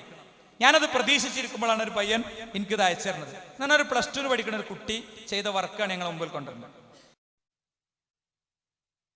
മാത്രം അറിയുന്നതുമായ ഒരു കാര്യമുണ്ട്. ഇന്ന് നമ്മൾ എഞ്ചിനീയറിംഗിന് പഠിക്കുകയാണ്. ഇന്ന് നമ്മൾ MBBSന്റെ സർട്ടിഫിക്കറ്റ് വാങ്ങാൻ 2 മാസത്തെ കാത്തിരിപ്പിലാണ്. പക്ഷെ അവിടേക്ക് എത്തിയത് ചില വേദനകളെ ഓപ്പറേഷൻ എഴുതിയ, അതല്ലെങ്കിൽ ഉന്നതമായ ചികിത്സ വേണമെന്ന് ഡോക്ടർമാർ നിശ്ചയിച്ച ചില വേദനകളെ 2 രൂപയുടെ പെയിൻ കില്ലറിൽ ഒതുക്കി ബാക്കി പണം നമുക്ക് തന്നിട്ടാണ് ഇന്ന് ഡോക്ടർ ആവാൻ നമ്മൾ കാത്തിരിക്കുന്നത്. അത് നമുക്കറിയില്ല, അത് ഉമ്മാക്കേ അറിയൂ. അത് നമുക്കറിയില്ല, അത് ബാപ്പാക്കേ അറിയൂ. വീട്ടിൽ നടന്ന ചില ചർച്ചകളുണ്ട്. വീട്ടിൽ നടന്ന ചില ചർച്ചകൾ നമ്മൾ കേൾക്കരുതെന്ന് ഉമ്മ ആഗ്രഹിച്ച, നമ്മൾ അറിയരുതെന്ന് ബാപ്പ ആഗ്രഹിച്ച. ബാപ്പാന്റെ സംസാരത്തിൽ ശബ്ദം കുറച്ച് ഉയർന്നപ്പോ മകൻ കേൾക്കണ്ട, അവൻ ഇന്നലെ വന്നതല്ലേ എന്ന് പറഞ്ഞ് ഉമ്മയും ബാപ്പയും നടത്തിയ ചില അഡ്ജസ്റ്റ്മെന്റ് ഉണ്ട്. നാളെ ഉമ്മാക്ക് ആശുപത്രിയിൽ കാണിക്കേണ്ട ദിവസമാണ്. 1000 രൂപ അങ്ങാടിയിൽ നിന്ന് കടം വാങ്ങിയിട്ടാണ് അപ്പ കയറി വന്നത്. അപ്പോഴാ നമ്മൾ ഉമ്മയോട് ഏൽപ്പിച്ചത് നാളെ കോളേജിലേക്ക് ഒരു 500 രൂപ അല്ലെങ്കിൽ 1000 രൂപ വേണം. ഉമ്മച്ചി പറഞ്ഞു ഉപ്പയോട്, മകൻ പണം ചോദിച്ചിട്ടുണ്ട്, 1000 രൂപ ചോദിച്ചിട്ടുണ്ട്, എന്ത് ചോദിക്കും, എന്ത് പറയുമെന്ന് ചോദിച്ച സമയത്ത് ഉപ്പ പറഞ്ഞില്ലേ, ആ പോക്കറ്റിന്റെ മുകളിൽ കൈവച്ച്, ഇതാ 1000 രൂപ ഇന്നാളടുത്തുനിന്ന് കടം വാങ്ങിയതാണ്, ഇന്നത്തെ ജോലിയിൽ വലിയ പൈസ ഒന്നും കിട്ടിയിട്ടില്ല, ഞാൻ കടം വാങ്ങിയതാണ് എന്ന് പറഞ്ഞപ്പോ ഉമ്മ പറഞ്ഞു, വയറിന്റെ വേദനയല്ലേ, തലവേദനയല്ലേ, നാളെയല്ലേ അല്ലെങ്കിൽ അടുത്ത ആഴ്ച, അടുത്ത മാസം പോകാം, 2 രൂപ കൊടുത്താൽ പെയിൻ കില്ലർ കിട്ടും. ഉമ്മ ഒരുപാട് പെയിൻ കില്ലറുകൾ കൊണ്ട് വേദന പിടിച്ചു നിർത്തിയിട്ട് അയച്ചു തന്ന പണത്തിൽ നിന്ന് ഒരു 50 പൈസ ചെലവഴിച്ച്, ഉമ്മച്ചി രോഗത്തിന് കുറവുണ്ടോ, ഞാൻ പണം ചോദിച്ചത് പ്രയാസമായോ പൊന്നുമ്മ എന്ന് ചോദിക്കാനുള്ള മനസ്സില്ല എങ്കിൽ നമ്മൾ ഡോക്ടർ ആവാൻ പഠിക്കുന്നതിന്. കണ്ടല്ലോ, ഇതൊരു പ്രഭാഷണത്തിൽ എൻ്റെ പ്രിയ സുഹൃത്ത് ഷെരീഫ്കാരൻ നടത്തിയ അദ്ദേഹത്തിന്റെ ഒരു പ്രഭാഷണത്തിൽ ഒരു ഡയലോഗാണ്. ആ ഡയലോഗിനെ എത്ര മനോഹരമായിട്ട് എഡിറ്റ് ചെയ്തു, അതാ ഞാൻ പറഞ്ഞത്. ഇപ്പൊ ആ 6 ആളുണ്ടല്ലോ, ഈ ക്ലാസ്സിൽ ഏറ്റവും ശ്രദ്ധിക്കുന്ന 6 ആളാണ്. നേരത്തെ ഒരു 6 ആളുടെ കാര്യം പറഞ്ഞില്ലേ, ഒരു പക്ക ഈ ക്ലാസ്സിൽ ഇരുന്ന് എന്നെ ഏറ്റവും കൂടുതൽ ശ്രദ്ധിക്കുന്ന ആളുകളാണ്. മാത്രല്ല, ഈ ഒരു വീഡിയോയുടെ കൂടെയാണ് പോയപ്പോൾ അവരെ കണ്ണ് നനയുന്നതും എല്ലാവരും ഇല്ലെങ്കിലും ചിലരുടെയെങ്കിലും നനയുന്നതും ഞാൻ കണ്ടു. അള്ളാഹു അവർക്കും നമുക്കൊക്കെ കൂടുതൽ ഉയർച്ച തരട്ടെ. അതാ ഞാൻ പറഞ്ഞത്, എൻ്റെ സംസാരത്തിൽ രാവിലെ മുതൽ ശ്രദ്ധിച്ച ആരും ശ്രദ്ധിച്ചില്ല, എനിക്കൊരു കുഴപ്പമില്ല. ഇത്രയും നേരം ശ്രദ്ധിക്കാത്തവർക്ക് വേണ്ടിയാണ് ഞാൻ പറയണമെന്ന് പറഞ്ഞാൽ അതുകൊണ്ടാണ്. നമ്മളെ ഒഴിവ് സമയം, പരീക്ഷൻ്റെ ഒക്കെ നേരത്തെ ഇങ്ങനെ കമ്പ്യൂട്ടറിന് മുമ്പിൽ ഇരിക്കണം എന്നാണ് ഞാൻ പറയുന്നത്. ഫ്രീ ടൈം ഇങ്ങനത്തെ കുറേ കാര്യത്തിന് നമുക്ക് കൊടുക്കാം, പുസ്തകം വായിക്കാം. ഇതൊക്കെ ചെയ്യാൻ പറ്റണമെങ്കിൽ നമുക്ക് ഭയങ്കര ജനറൽ നോളേജ് വേണം. എങ്ങനെയപ്പോൾ ആ കുട്ടിക്ക് ഇതൊക്കെ ചെയ്യാൻ പറ്റുന്നത്? ജനറൽ നോളേജ് ഉള്ളതുകൊണ്ടാണ് ചെയ്യാൻ പറ്റുന്നത്. അർണബ് ഗോസ്വാമി എന്ന് പറഞ്ഞ ലോകം കണ്ട ഏറ്റവും പ്രമുഖ മാധ്യമ പ്രവർത്തകൻ, അയാളെ കട്ടിയണ ഇത്ര പോകുന്ന ഒരാള് അല്ലേ, അവന് എന്തുണ്ട്, അവന്റെ ഒരു ഫേസ്ബുക്ക് പേജൊക്കെ ഉണ്ട്. ഇപ്പൊ കുറച്ചുകൂടി വലിയ കുട്ടിയായി, നിയമപഠനത്തിലാണ് ഇപ്പൊ അവന്. അത്ര വലിയ ദൗത്യങ്ങൾ നിർവഹിക്കാൻ പറ്റുന്ന അങ്ങനെയാണ്. ഇപ്പൊ ഞാൻ നിങ്ങൾക്ക് ഒരു പുസ്തകം നിർദ്ദേശിക്കണം. പുസ്തകങ്ങൾ വായിച്ചു തുടങ്ങിയാൽ പിന്നെ നിങ്ങൾ അവസാനിക്കുന്നത് വരെ തുടർച്ചയായി വായിക്കാൻ സാധ്യതയുള്ള പുസ്തകം മഹാനായ കെ ഉമർ മൗലവിയുടെ ഓർമ്മകളുടെ തീരത്ത് എന്നാണ് ഒരു പുസ്തകം. ആ പുസ്തകങ്ങൾ ഇവിടെ നിങ്ങൾ സമ്പാദിച്ചിട്ട് വായിക്കണം. ഓൺലൈനിൽ നിങ്ങൾക്ക് കിട്ടും, സെർച്ച് ചെയ്താൽ അതിൻ്റെ PDF കിട്ടും. എങ്ങനെയെങ്കിലും വായിക്കണം. എല്ലാ ദിവസവും 10 പേജ് വീതം വായിച്ചാൽ മതി. അതാ ഞാൻ പറഞ്ഞ, നിങ്ങൾ സ്റ്റഡി ടേബിളും ഒരു ഇടപെടൽ ഞാൻ നടത്തുകയാണ്. സ്റ്റഡി ടേബിൾ ഒന്ന്, നമുക്ക് ചിട്ട വേണം. നമ്മളെ സാധനങ്ങളൊക്കെ കൂടെ കൊണ്ടുവന്നൊരു ഭാഗത്തേക്കാണ് വലിച്ചെറിയരുത്. നമ്മൾ കൊണ്ടുവന്ന് ചെരുപ്പ് വെക്കേണ്ട ക്രമത്തിൽ വെക്കണം, അവിടുന്ന് തുടങ്ങണം. 2, കയറി ഉടനെ ഉമ്മാനൊന്ന് വിഷ് ചെയ്യണം. എന്തമ്മാ വിശേഷം? അല്ലാതെ എന്താ എനിക്ക് നിങ്ങൾ ചായ ഒന്നും എടുത്ത് വെച്ചിട്ടില്ലേ അങ്ങനെ ചോദിക്കാം. നമ്മൾ അങ്ങനെ ചോദിക്കല്ലേ, എന്തമ്മാ വിശേഷം? ചിലപ്പോൾ ഉമ്മ ഇങ്ങനെ നമ്മൾ വരുന്ന 4 മണി കണക്കൂട്ടിയിട്ട് അടുപ്പത്ത് ചായയൊക്കെ ചൂടാക്കി ഇടങ്ങാറായി ഇങ്ങനെ ഊരൊക്കെ ഇങ്ങനെ പിടിച്ച് വരുമ്പോഴായിരിക്കും നെഞ്ചിൽ ഒരു കത്തി തറക്കും പോലെ നമ്മൾ വാചകം വരുന്നത്. ഉമ്മ എന്തമ്മാൻ്റെ വിശേഷം? അടുത്തു പോയിരുന്നിട്ട് ആ ഊരക്കൊന്ന് തടവി കൊടുക്കുമ്പോൾ ആ ഉമ്മനെ മാറോട് ചേർത്ത് കിടത്തിയിട്ട് ഉമ്മച്ചിന്റെ ചെവിയിൽ പോയിട്ട്, ഞാൻ നല്ല പഠിക്കണേ, വലിയൊരു കുട്ടിയാവും, ഉമ്മ എന്നെ കുറിച്ചൊരു ടെൻഷനും വിചാരിക്കണ്ട എന്ന് പറഞ്ഞാൽ തന്നെ ചില ഉമ്മമാരെ തലവേദന, മൈഗ്രെയിൻ തുടർച്ചയായിട്ടുള്ള ഉമ്മമാരുണ്ടെങ്കിൽ, ഊരവേദന, തോളുവേദന ഇതൊക്കെ ഉണ്ടെങ്കിൽ നിങ്ങൾ ഓർക്കുക, കുട്ടികളെ ഓർക്കുക, നമ്മളാണ് എൻ്റെ കാരണം. നമ്മളാണ്ട് കറക്റ്റ് പ്ലാറ്റ്ഫോമിലായ ഒക്കെ ഉമ്മാൻ്റെ മാറും, ഉപ്പാൻ്റെ മാറും. അപ്പൊ ഉമ്മാനും ഇപ്പാനെയും വല്യമ്മ അവർ റൂമിൽ കിടക്കുന്നുണ്ടാവും. അവർക്ക് ഈ റൂം മാത്രമേ ഉള്ളൂ. സൂര്യൻ ഉദിക്കുന്നതും സൂര്യൻ അസ്തമിക്കുന്നതും അറിയാത്ത ജീവിതഘട്ടമാണ് അവരുടേത്. അവരെ ഒന്ന് പിടിച്ച് മെല്ലെ സൂക്ഷിച്ച് ഇറക്കി ആ മുറ്റത്തൊക്കെ ഒന്ന് ഇരുത്തി, അവർ കിളിയുടെ ശബ്ദം കേൾക്കട്ടെ, അവർ പൂമ്പാറ്റയെ കാണട്ടെ, അവർ പകൽ വെളിച്ചം കാണട്ടെ, അല്ലേ? അവരാ നിസ്കാര കുപ്പായത്തിൽ നിന്ന് നമുക്ക് വേണ്ടി നടത്തുന്ന ഒരു പ്രാർത്ഥന ഉണ്ടാകും. ആ പ്രാർത്ഥന മാത്രം മതി നമുക്ക് വിജയപർവങ്ങൾ, വിജയത്തിന്റെ ഉന്നത സ്ഥാനങ്ങൾ നേടാൻ. അത് നിങ്ങൾ നിർബന്ധമായിട്ടും മനസ്സിലാക്കി വെക്കേണ്ട ഒരു കാര്യമാണ്. ഇതേപോലെ ഈ എന്ത് ചെയ്യുന്നു, നമ്മളെ മേശക്ക് റെഡിയാക്കി ടൈം ടേബിൾ മുന്നിൽ തന്നെ അവിടെ ഒട്ടിച്ചു വെക്കണം. നമുക്ക് ഒരു ടാസ്ക് വേണം, ഈ ആഴ്ചത്തേക്കുള്ള ഒരു ടാസ്ക്. ആ ടാസ്ക് ഇപ്പം എന്താ, ഉമർ മൗലവിയുടെ ഓർമ്മകളുടെ ജീവിതം എന്ന പുസ്തകം വായിച്ചു തീർക്കണം. ഇങ്ങനെ ചില ടാസ്കുകൾ നിശ്ചയിക്കണം നമ്മൾ. പിന്നെ നിർബന്ധമായിട്ടും ഫേസ്ബുക്കിലും വാട്സാപ്പിലും കുറച്ച് സമയം ചെലവാക്കണം, അതിൽ സംശയമൊന്നുമില്ല. പക്ഷേ ആ ടൈം ഒരിക്കലും നമ്മൾ ഫ്രഷ് ടൈം ആകരുത്. അതിൽ അവിഹിത ബന്ധങ്ങളോ അനാവശ്യങ്ങളോ ഉണ്ടെങ്കിൽ, നേരത്തെ നിങ്ങൾ ജവഹർ മുനവർ സാറിന്റെ ക്ലാസ് കേട്ടു, പ്രത്യേകം നിങ്ങൾ ഓർക്കുക, ഒരാളും മരക്കൊമ്പുകളിൽ വെരങ്ങലിച്ച് നിൽക്കുന്ന മനുഷ്യ ശരീരങ്ങളെ പോലീസ് ഇൻക്വസ്റ്റിനു വേണ്ടി കയറിട്ട് താഴേക്കിറക്കാറുണ്ട്. ഉറുമ്പരിച്ച മനുഷ്യമേനികൾ ഒന്നും തന്നെ ജനിച്ചു വീണത് തൂങ്ങിച്ചാവാനോ ട്രെയിനിൽ തലവെക്കാനോ അല്ല. ആരും അങ്ങനെ തീരുമാനിച്ചിട്ടല്ല. അതൊക്കെ കയ്യുന്നൊരു കല്ല് പോയി മാവിലേക്ക് എറിഞ്ഞ കല്ല് വേറൊരാളുടെ ശരീരത്തിൽ പോയി പതിക്കണ അവസ്ഥയിൽ ഉണ്ടാകണാണ്. അത്ര സിമ്പിളായിട്ട് സംഭവിക്കണാണ്. ഞങ്ങൾക്ക് പറഞ്ഞുതരാം. 1-ാം ദിവസം കല്യാണം, 2-ാം ദിവസം ടൂറ്, 3-ാം ദിവസം ഡിവോഴ്സ്, 4-ാം ദിവസം സൂയിസൈഡ്. വളരെ ദീനിച്ചിട്ടുള്ളൊരു മുസ്ലിം കുടുംബത്തിലെ സംഭവം ഞാൻ പറയണം. കല്യാണം കഴിഞ്ഞു, ഗൾഫിൽ നിന്ന് പയ്യൻ വന്നു, നേരത്തെ ഉറപ്പിച്ച് കല്യാണം നടന്നു. അവർ രണ്ടുപേരും ഊട്ടിയിലേക്ക് പോയി. ഇവർ ഊട്ടിയിലേക്ക് പോയതറിഞ്ഞ് അവളുടെ കൂടെ എന്നും ക്യാമ്പസിൽ നിന്ന് സംസാരിക്കുന്ന ഒരു പയ്യൻ, അവൾ സംസാരിച്ചത് ഒരു ഫ്രണ്ട് എന്നുള്ള നിൽക്കാണ്, അവൻ സംസാരിച്ചത് അവന്റെ കാമുകി എന്നുള്ള നിൽക്കാണ്. വൺ സൈഡഡ് പ്രണയം. അത് അവളെ മിസ്സായിന്നുണ്ടപ്പോ അവന് നേരെ ഊട്ടിക്ക് കയറി. ഹോട്ടലിൽ നിന്ന് ഈ ചെറുപ്പക്കാരനെ ഭർത്താവിനെ വിളിച്ചിറക്കിയിട്ട് ഇവർ രണ്ടുപേരും ഒന്നിച്ചെടുത്ത സെൽഫി കാണിച്ചെടുത്തു. അവൾ എന്റേതാണ്, നീ വിട്ടിട്ട് പോ എന്ന് പറഞ്ഞു. ഓക്കെ എന്നൊറ്റ വാക്ക് പറഞ്ഞു. നേരെ റൂമിൽ പോയി. മോളെ നമുക്ക് പോകാം, പെട്ടെന്ന് പാക്ക് ചെയ്യാൻ പറഞ്ഞു. എന്താ ഒന്നുമില്ല, 1-2 പ്രയാസങ്ങൾ നാട്ടിലുണ്ട്, പോകാന്ന് പറഞ്ഞു. വീട്ടിലാക്കി കൊടുത്തു. അവന്റെ വീട്ടിൽ പോയി പാരന്റ്സിനോട് ഡിസ്കസ് ചെയ്തു. ഒരു കത്ത് എഴുതി, ഇന്ന കാരണത്താൽ ഞാൻ അവളെ ത്വലാഖ് ചൊല്ലിയിരിക്കുന്നു. കത്ത് കൊടുത്തു. വിവരം അവൾക്ക് കിട്ടി. അടുത്ത ദിവസം അവളുടെ ഷാളിന്റെ തുമ്പിൽ അവൾ അവസാനിച്ചു. മറ്റേ പയ്യൻ അവൻ നേരെ ജയിലിലേക്കാണ് പോയി ചെയ്തു. അത് കുട്ടികളെയല്ല. ഒഴിവ് സമയം നമുക്ക് കിട്ടിയാൽ ഇങ്ങനത്തതൊക്കെ സംഭവിക്കും. ഇതിലേറെ അപകടമാണ് എന്തറിയോ, നിങ്ങൾക്ക് നിങ്ങളെ ഫ്രണ്ട്, നിങ്ങൾക്ക് സ്ഥിരം ഇഷ്ടമുള്ളൊരു മിഠായി ഉണ്ടെങ്കിൽ ആ മിഠായി ഇന്ന് മറന്നോളി. കാരണം ലോകത്ത് പെട്രോളിയം ബിസിനസ്സിനേക്കാൾ വലിയ ബിസിനസ്സാണ് മയക്കുമരുന്ന് ബിസിനസ്, പോൺ ബിസിനസ് എന്നൊക്കെ പറയണത്. പോൺ സൈറ്റുകൾ, അതുണ്ടാക്കണ സാമ്പത്തികം, ഇതൊക്കെ നമ്മളെ ശരീരത്തിൽ ഉണ്ടാക്കുന്ന വളരെ മോശമായ ഇഫക്റ്റുകൾ ഉണ്ട്, മസ്തിഷ്കത്തിൽ ഉണ്ടാക്കുന്ന ദുരന്തങ്ങളുണ്ട്. ഞാൻ പറയുന്നത് ഈ മയക്കുമരുന്നിന്റെ കച്ചവടം നടക്കുന്നത് എങ്ങനെ? പെട്ടിക്കടയിലെ ചെറിയ മിഠായിന്റെ ഉള്ളിൽ അതിന്റെ ചെറിയ അംശം കയറ്റിട്ടാ. പിന്നെ അങ്ങനെ പ്രോഗ്രസീലാണ്. പിന്നെ അത് കിട്ടാൻ പറ്റാതെയാവും. അല്ലെങ്കിൽ ഒരു സുഹൃത്ത് വെറുതെ ഒരു ദിവസം, നിങ്ങൾ നല്ല പൈസ ഉള്ള കുടുംബത്തിലൊരു കുട്ടിയാണെങ്കിൽ ഇതിന്റെ കണ്ണികളിൽപ്പെട്ട വിതരണക്കാരൻ വരെ അങ്ങനത്തെ ഒരാൾ കണ്ടെത്തണം.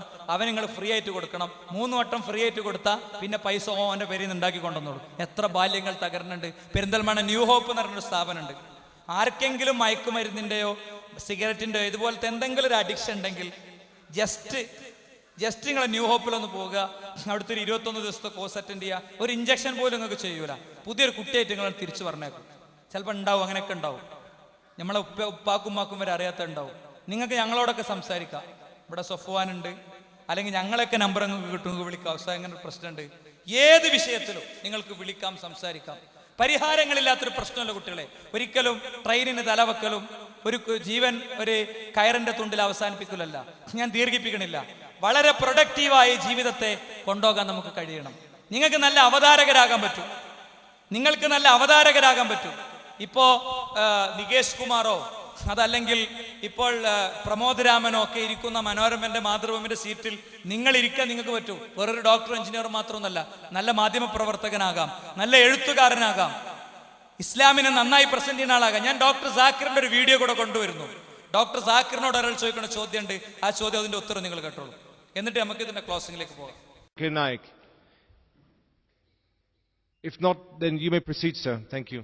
അസ്സലാമു അലൈക്കും ഡോക്ടർ നായിക്. ഞാൻ നിവേദ് അഹമ്മദ് ഖാൻ, ഒരു സർജനാണ്. നല്ലൊരു സർജനാവാൻ നല്ല പരിശീലനം ലഭിക്കണം. അതുപോലെ ഇസ്ലാമിക പ്രബോധനം അഥവാ ദഅവത്ത് ചെയ്യാൻ പരിശീലനത്തിന് എത്രമാത്രം പ്രാധാന്യമുണ്ട്? സഹോദരൻ ഒരു സർജനാണ്. സർജനാകാൻ അദ്ദേഹത്തിന് പരിശീലനം വേണ്ടി വന്നു. ദഅവത്തിനും അതുപോലെ പരിശീലനം വേണ്ടേ എന്നാണ് ചോദ്യം. അതെ, വേണം സഹോദര.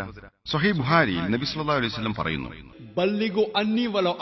ഒരു വചനമെങ്കിലും എത്തിക്കുക എന്നാണ്. നിങ്ങൾക്ക് ഒരു വചനമെങ്കിലും അറിയാമെങ്കിൽ അതെങ്കിലും എത്തിക്കൂ. ഞാൻ ദീദാത്തിനെ പോലെയായിട്ട് ദഅവത്ത് നടത്താമെന്ന് പറഞ്ഞാൽ ആ സമയം ഒരിക്കലും വരില്ല.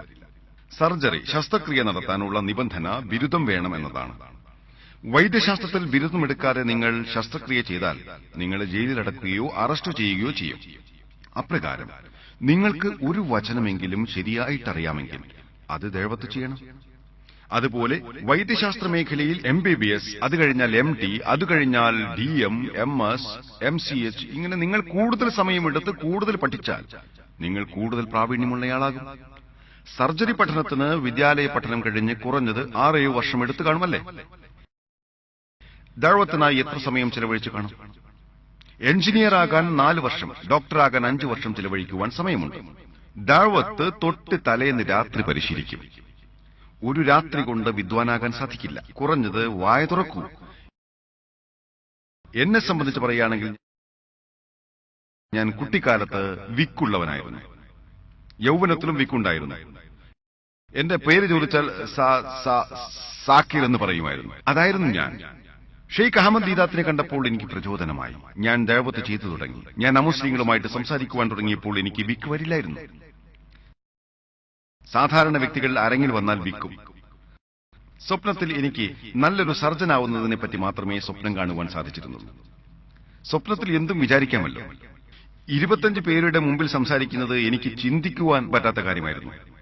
ഇന്ന് ഞാൻ അള്ളാഹുവിന്റെ സഹായത്തോടുകൂടി 1000-ങ്ങൾ, 10,000-ങ്ങൾ, 1 മില്യൺ പേരുടെ മുമ്പിൽ പോലും ഒരിക്കൽ ഞാൻ പ്രസംഗിച്ചു. അൽഹംദുലില്ലാഹ്.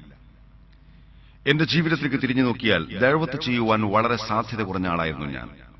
പക്ഷെ ഞാൻ ജിഹാദ് ചെയ്തു. ജിഹാദ് എന്നാൽ പരിശ്രമിക്കുക എന്നാണ്. ഞാൻ വാളെടുത്തിട്ടില്ല. ഞാൻ പരിശ്രമിക്കുകയും പോരാടുകയും ചെയ്തപ്പോൾ അള്ളാഹു വഴി എളുപ്പമാക്കി തുറന്നു തന്നു. അള്ളാഹു ഖുർആനിൽ അധ്യായം 20:69 പറയുന്നു, നിങ്ങൾ അള്ളാഹുവിന്റെ മാർഗത്തിൽ പരിശ്രമിച്ചാൽ അള്ളാഹു വഴി എളുപ്പമാക്കി തരും. അൽഹംദുലില്ലാഹ്. ഞാൻ ഇത് നിങ്ങളെ മുമ്പിൽ കൊണ്ടുവന്നത് ഡോക്ടർ സാക്കിർ നായിക്. അദ്ദേഹം പീസ് ടിവിയുടെ ഡയറക്ടറാണ്, IRFന്റെ ഡയറക്ടറാണ്. ഇപ്പോൾ ഇന്ത്യയിലില്ല. അദ്ദേഹത്തിനെതിരെ ബാൻ വന്നിട്ടുണ്ട്. ഗവൺമെന്റ് ഒരു കാരണമല്ലാതെ അദ്ദേഹത്തെ ഇവിടുന്ന്, അദ്ദേഹം മുസ്ലിമാണ്, ഇസ്ലാമിക പ്രബോധകനാണെന്നുള്ളതുകൊണ്ട് മാത്രം അദ്ദേഹത്തെ നാട് കടത്തിയിട്ടുണ്ട്. അദ്ദേഹം വേറൊരാളുടെ പേര് അവിടെ പറഞ്ഞല്ലോ, അഹമ്മദ് ദീദാത്ത്. അഹമ്മദ് ദീദാത്ത് പണ്ടൊക്കെ, ഇപ്പൊ നമ്മള് ഗൾഫിക്ക് പോണില്ലേ, സൗദി അറേബ്യക്കും ബഹ്റൈനിക്കൊക്കെ പോണില്ല ആളുകൾ. ഇവിടുന്ന് ആരും പോണില്ലേ? പോരില്ലേ? അല്ലേ? ഇതേപോലെ പണ്ട് ആഫ്രിക്കയിലേക്ക് പോയിരുന്നൊരു കാലമുണ്ട്. ഉപ്പാന്റെ കൂടെ പോയി, അവിടെ ചെന്നു. ഉപ്പ രോഗിയായി. ഒരു 4ാം ക്ലാസ് പഠിക്കുന്ന അഹമ്മദ് ദീദാത്ത് ഒരു ഷോപ്പ് കീപ്പറായി ജോലി തുടങ്ങി. ക്രിസ്ത്യൻ പാതിരിമാർ അദ്ദേഹത്തിന്റെ അടുത്ത് കൊണ്ടുവന്ന് ലഘുലേ കൊടുത്തു. ആ ലഘുലയിൽ ഫുള്ള് പ്രവാചകനെ ചീത്ത വിളിക്കുന്ന ഭാഗങ്ങളാണ്. അദ്ദേഹം അവരെ പോയി കൊല്ലണീന് പകരം, അവരെ കൈ വെട്ടണീന് പകരം, ഇവിടുത്തെ ചില സംഘടനകൾ അങ്ങനെ പറയുന്നത്, വെട്ടണം കൊല്ലണം എന്നൊക്കെയാണ് പറയുന്നത്. അതിന് പകരം അദ്ദേഹം ഇരുന്ന് വിഷയം പഠിച്ചു. പഠിക്കാൻ ലൈബ്രറികളില്ല, ഗൂഗിളിൽ സെർച്ച് ചെയ്യാൻ പറ്റില്ല. What about the marriage of prophet Muhammad എന്ന് സെർച്ച് ചെയ്തെന്നെല്ലാം കിട്ടും. ഒന്നും കിട്ടാനില്ല. പക്ഷെ അദ്ദേഹം ഇരുന്ന് അധ്വാനിച്ചപ്പോൾ അദ്ദേഹത്തിന് ഉത്തരം കിട്ടി. A മുതൽ Z വരെ അദ്ദേഹം അക്ഷരരീതി പഠിച്ചു. അവസാനം എവിടെ എത്തിയോ? പോപ്പിനെ, ക്രിസ്ത്യൻ സമൂഹത്തിന്റെ ഏറ്റവും വലിയ ലീഡറായ പോപ്പിനെ വെല്ലുവിളിക്കുന്നിടത്തേക്ക് എത്തി. ഡിബൈറ്റ് ചെയ്യുന്നിടത്തേക്ക് എത്തി. അത്ര ഉയരങ്ങളിലേക്ക് അദ്ദേഹം എത്തി. ഞാൻ പറയണത്, ഇവിടെ ഡോക്ടർ സാക്കിർ പറഞ്ഞില്ലേ, 25 ആൾ മുമ്പിൽ പോലും എനിക്ക് സംസാരിക്കാൻ പറ്റില്ല. അപ്പൊ നിങ്ങൾക്കൊരു നിയ്യത്ത് വേണം. ഞാൻ നിങ്ങൾക്ക് വേറെ ആളെ കുറിച്ച് പറഞ്ഞുതരാം. മില്യൺ കണക്കിന് ആളുകൾ കണ്ടൊരു വീഡിയോ ഉണ്ട്. എയിം ഓഫ് ലൈഫ് എന്നാണ് എൻ്റെ പേര്. ഇപ്പൊ ആരും സംസാരിക്കണില്ല എന്ന് ഞാൻ ഉറപ്പുവരുത്താണ്. എയിം ഓഫ് ലൈഫ് എന്നാണ് എൻ്റെ പേര്. ആ വീഡിയോ എല്ലാ ഭാഷകളിലേക്കും ട്രാൻസ്ലേറ്റ് ചെയ്യപ്പെട്ടിട്ടുണ്ട്. ഇവിടെ വേണമെങ്കിൽ എനിക്കത് കൊണ്ടുവരാൻ പറ്റും. ഞാൻ സമയമില്ലാത്തതുകൊണ്ട് കൊണ്ടുവരുന്നില്ല. ഒരു പയ്യൻ, 22 വയസ്സായ ഒരു പയ്യനാണ്. ഇപ്പൊ അവന് 26-27 വയസ്സായിട്ടുണ്ടാവും. അവന്റെ 22ാമത്തെ വയസ്സിലാണ് അവനത് ചെയ്യുന്നത്. അപ്പൊ ഇത് ഭയങ്കര ഹിറ്റായപ്പോ യൂട്യൂബിൽ ലക്ഷക്കണക്കിന് ആളുകൾ അത് കണ്ടു. മില്യൺ കണക്കിന് ആളുകളിലേക്ക് അത് വാട്സാപ്പ് വഴി അല്ലാതെയും അത് ഷെയർ ചെയ്യപ്പെട്ടു. അപ്പൊ അവനൊരാൾ ഇന്റർവ്യൂ ചെയ്യുന്നുണ്ട്. നിങ്ങൾ എങ്ങനെയാണ് യൂട്യൂബിൽ നിങ്ങൾ ഏത് വീഡിയോ ഇട്ടാലും ഒരുപാട് ആൾ കാണുന്നുണ്ടല്ലോ, എന്താ അതിന്റെ കാരണം? ഇപ്പൊ കേരളത്തിലെ ഒരാളുടെയും വീഡിയോ, ഒരു മലയാള പ്രഭാഷകന്റെ വീഡിയോ ആ അവസ്ഥയ്ക്ക് എത്തിയിട്ടില്ല. ഇനി വല്ല ഫിലിംസൊക്കെ മില്യൺ കണക്കിന് ആളുകൾ കണ്ടോന്ന് എനിക്കറിയില്ല. മലയാളത്തിൽ അങ്ങനത്തെ ഒരു സാധനം ഇല്ല എന്ന് തന്നെ പറയാൻ പറ്റും. അപ്പൊ അവൻ പറയാം, എല്ലാവരും വിചാരിക്കണം ഭയങ്കര ടീം സെറ്റപ്പ് ഉണ്ട്, എനിക്ക് ഭയങ്കര സ്റ്റുഡിയോ ഉണ്ട് എന്നൊക്കെയാണ്. ഇതെന്താ വെച്ചാൽ എൻ്റെ വീഡിയോ ചെയ്തത്, ഒരു ക്യാമറ ഉണ്ട് എൻ്റെ വീട്ടിലൊരു ഹാൻഡ് മൂവി. അത് എന്ത് ചെയ്തു, എൻ്റെ പെങ്ങളെടുത്ത് കൊടുത്തിട്ട് പെങ്ങളോട് ഞാൻ ചുമന്ന ബട്ടൺ ഞെക്കാൻ പറഞ്ഞു. കസേരയിൽ കയറി നിന്നിട്ട് പെങ്ങൾ ചുമന്ന ബട്ടൺ ഞെക്കി, ഞാൻ പ്രസംഗിച്ച് ക്ലോസ് ആയപ്പോൾ അവൾ ഓഫാക്കി. ഞാൻ യൂട്യൂബിൽ ഇട്ട് ഇത്രയാൾ കണ്ട്. എൻ്റെ കാരണം ഞാൻ ഉംറക്ക് പോയപ്പോൾ പടച്ചവനോട് പ്രാർത്ഥിച്ചു, തവാഫ് ചെയ്യുമ്പോൾ. അപ്പൊ ഞാൻ അള്ളാഹുവിനോട് പ്രാർത്ഥിച്ചു, അള്ളാഹുവേ എന്നെ നീ യൂട്യൂബിലെ നല്ലൊരു പ്രബോധകനാക്കണേ. യൂട്യൂബ് എന്ന് പറഞ്ഞാൽ എല്ലാ വേസ്റ്റും ഉള്ള സ്ഥലമാണ്. അപ്പൊ അവന് പറ്റി. ഞാൻ ദീർഘിപ്പിക്കണില്ല, നിങ്ങളോട് ഞാൻ പറയണേ, വളരെ നോർമൽ, എന്താ പറയാ, ഓൾഡ് സ്റ്റൈൽ പരിപാടി ഉണ്ടല്ലോ. മുടിമ കുറെ നേരം കെട്ടിമറിഞ്ഞ്, കുറെ പുതിയ സിനിമത്തെ ഷർട്ട് നോക്കിയിട്ട് സിനിമാ കഥ പറഞ്ഞ് അങ്ങനൊന്നും പോണ്ടവരല്ലേ നമ്മള്. നമുക്ക് ഭയങ്കര ദൗത്യങ്ങൾ ചെയ്യാൻ പറ്റും. റയാൻ എന്ന് പറയുന്ന ഒരു കുട്ടിയുണ്ട്. റയാൻ വെൽ ഫൗണ്ടേഷൻ എന്ന് പറഞ്ഞിട്ട് ലോകത്ത് പ്രസിദ്ധമായ ഒരു ചാരിറ്റി ഓർഗനൈസേഷൻ ഉണ്ട്. റയാൻ എന്ന് പറയുന്ന 5ാം ക്ലാസ്സുകാരൻ ക്ലാസ്സിലിരിക്കുമ്പോൾ അവൻ്റെ ക്ലാസ് ടീച്ചർ സ്ക്രീനിൽ ഒരു ചിത്രം കാണിച്ചെടുത്ത് ആഫ്രിക്കയിലെ എല്ലുന്തിയ കണ്ണു കൊഴിഞ്ഞു പോയ കറുത്ത മനുഷ്യരാണോ എന്ന് സംശയം തോന്നുന്ന വിധമുള്ള ശാരീരിക പ്രകൃതമുള്ള കുറച്ച് കുട്ടികൾ കുടത്തിൽ വെള്ളം ഏറ്റിട്ട് വരുന്നേ. റയാൻ അറിയാതെ എണീറ്റ് ചോദിച്ചു, വാട്ട് ഈസ് ദാറ്റ് മാം, എന്താണ് ടീച്ചറെ അത് എന്ന് വെച്ചു. അപ്പോ അവർ പറഞ്ഞു 20 കിലോമീറ്റർ അപ്പുറത്താണ് അവർക്കുള്ള കുടിവെള്ളം, ആ വെള്ളം ഏറ്റിയിട്ട് വരികയാണ് അവര്. അതുകൊണ്ട് നിങ്ങൾ ഒരിക്കലും വെള്ളം ദൂർത്തടിക്കരുത്, വെള്ളം ഒരിക്കലും മിസ്യൂസ് ചെയ്യരുത്. അവനത് ഭയങ്കരമായിട്ട് ഏറ്റു. അവൻ സൊല്യൂഷനുകളെ കുറിച്ച് അന്വേഷിച്ചപ്പോൾ അറിഞ്ഞു അവർക്ക് കിണറുകൾ കുഴിച്ചു കൊടുക്കുന്ന സംരംഭങ്ങളുണ്ട്. അവൻ പറഞ്ഞു, ഒരു കിണർ ഞാൻ ചെയ്യും, I will try my best, ഞാൻ ചെയ്യും. 5ാം ക്ലാസ്സുകാരനാണ്. അച്ഛൻ്റെ അടുത്ത് വന്നു പറഞ്ഞപ്പോൾ അച്ഛൻ ചിരിച്ച്, അമ്മ ചിരിച്ച്. പക്ഷേ അവന് സ്കൂൾ വിട്ടിട്ട് എന്നും വണ്ടി കഴുകാനും അങ്ങനത്തെ കുറേ പണികൾക്ക് പോയി പൈസ ഇങ്ങനെ സ്വരൂപിക്കാൻ തുടങ്ങി. ഒരു എമൗണ്ട് ആയപ്പോൾ പറഞ്ഞു അത്ര പോരാ, അതിലേറെ വേണമെന്ന് പറഞ്ഞു. അങ്ങനെ അവനിങ്ങനെ പലരിടത്തും ഇടപെട്ടപ്പോൾ ഒരു മാധ്യമ പ്രവർത്തകന്റെ ശ്രദ്ധയിൽപ്പെട്ടു. അയാൾ ഈ വിഷയം മാധ്യമങ്ങളിൽ കൊണ്ടുവന്നു.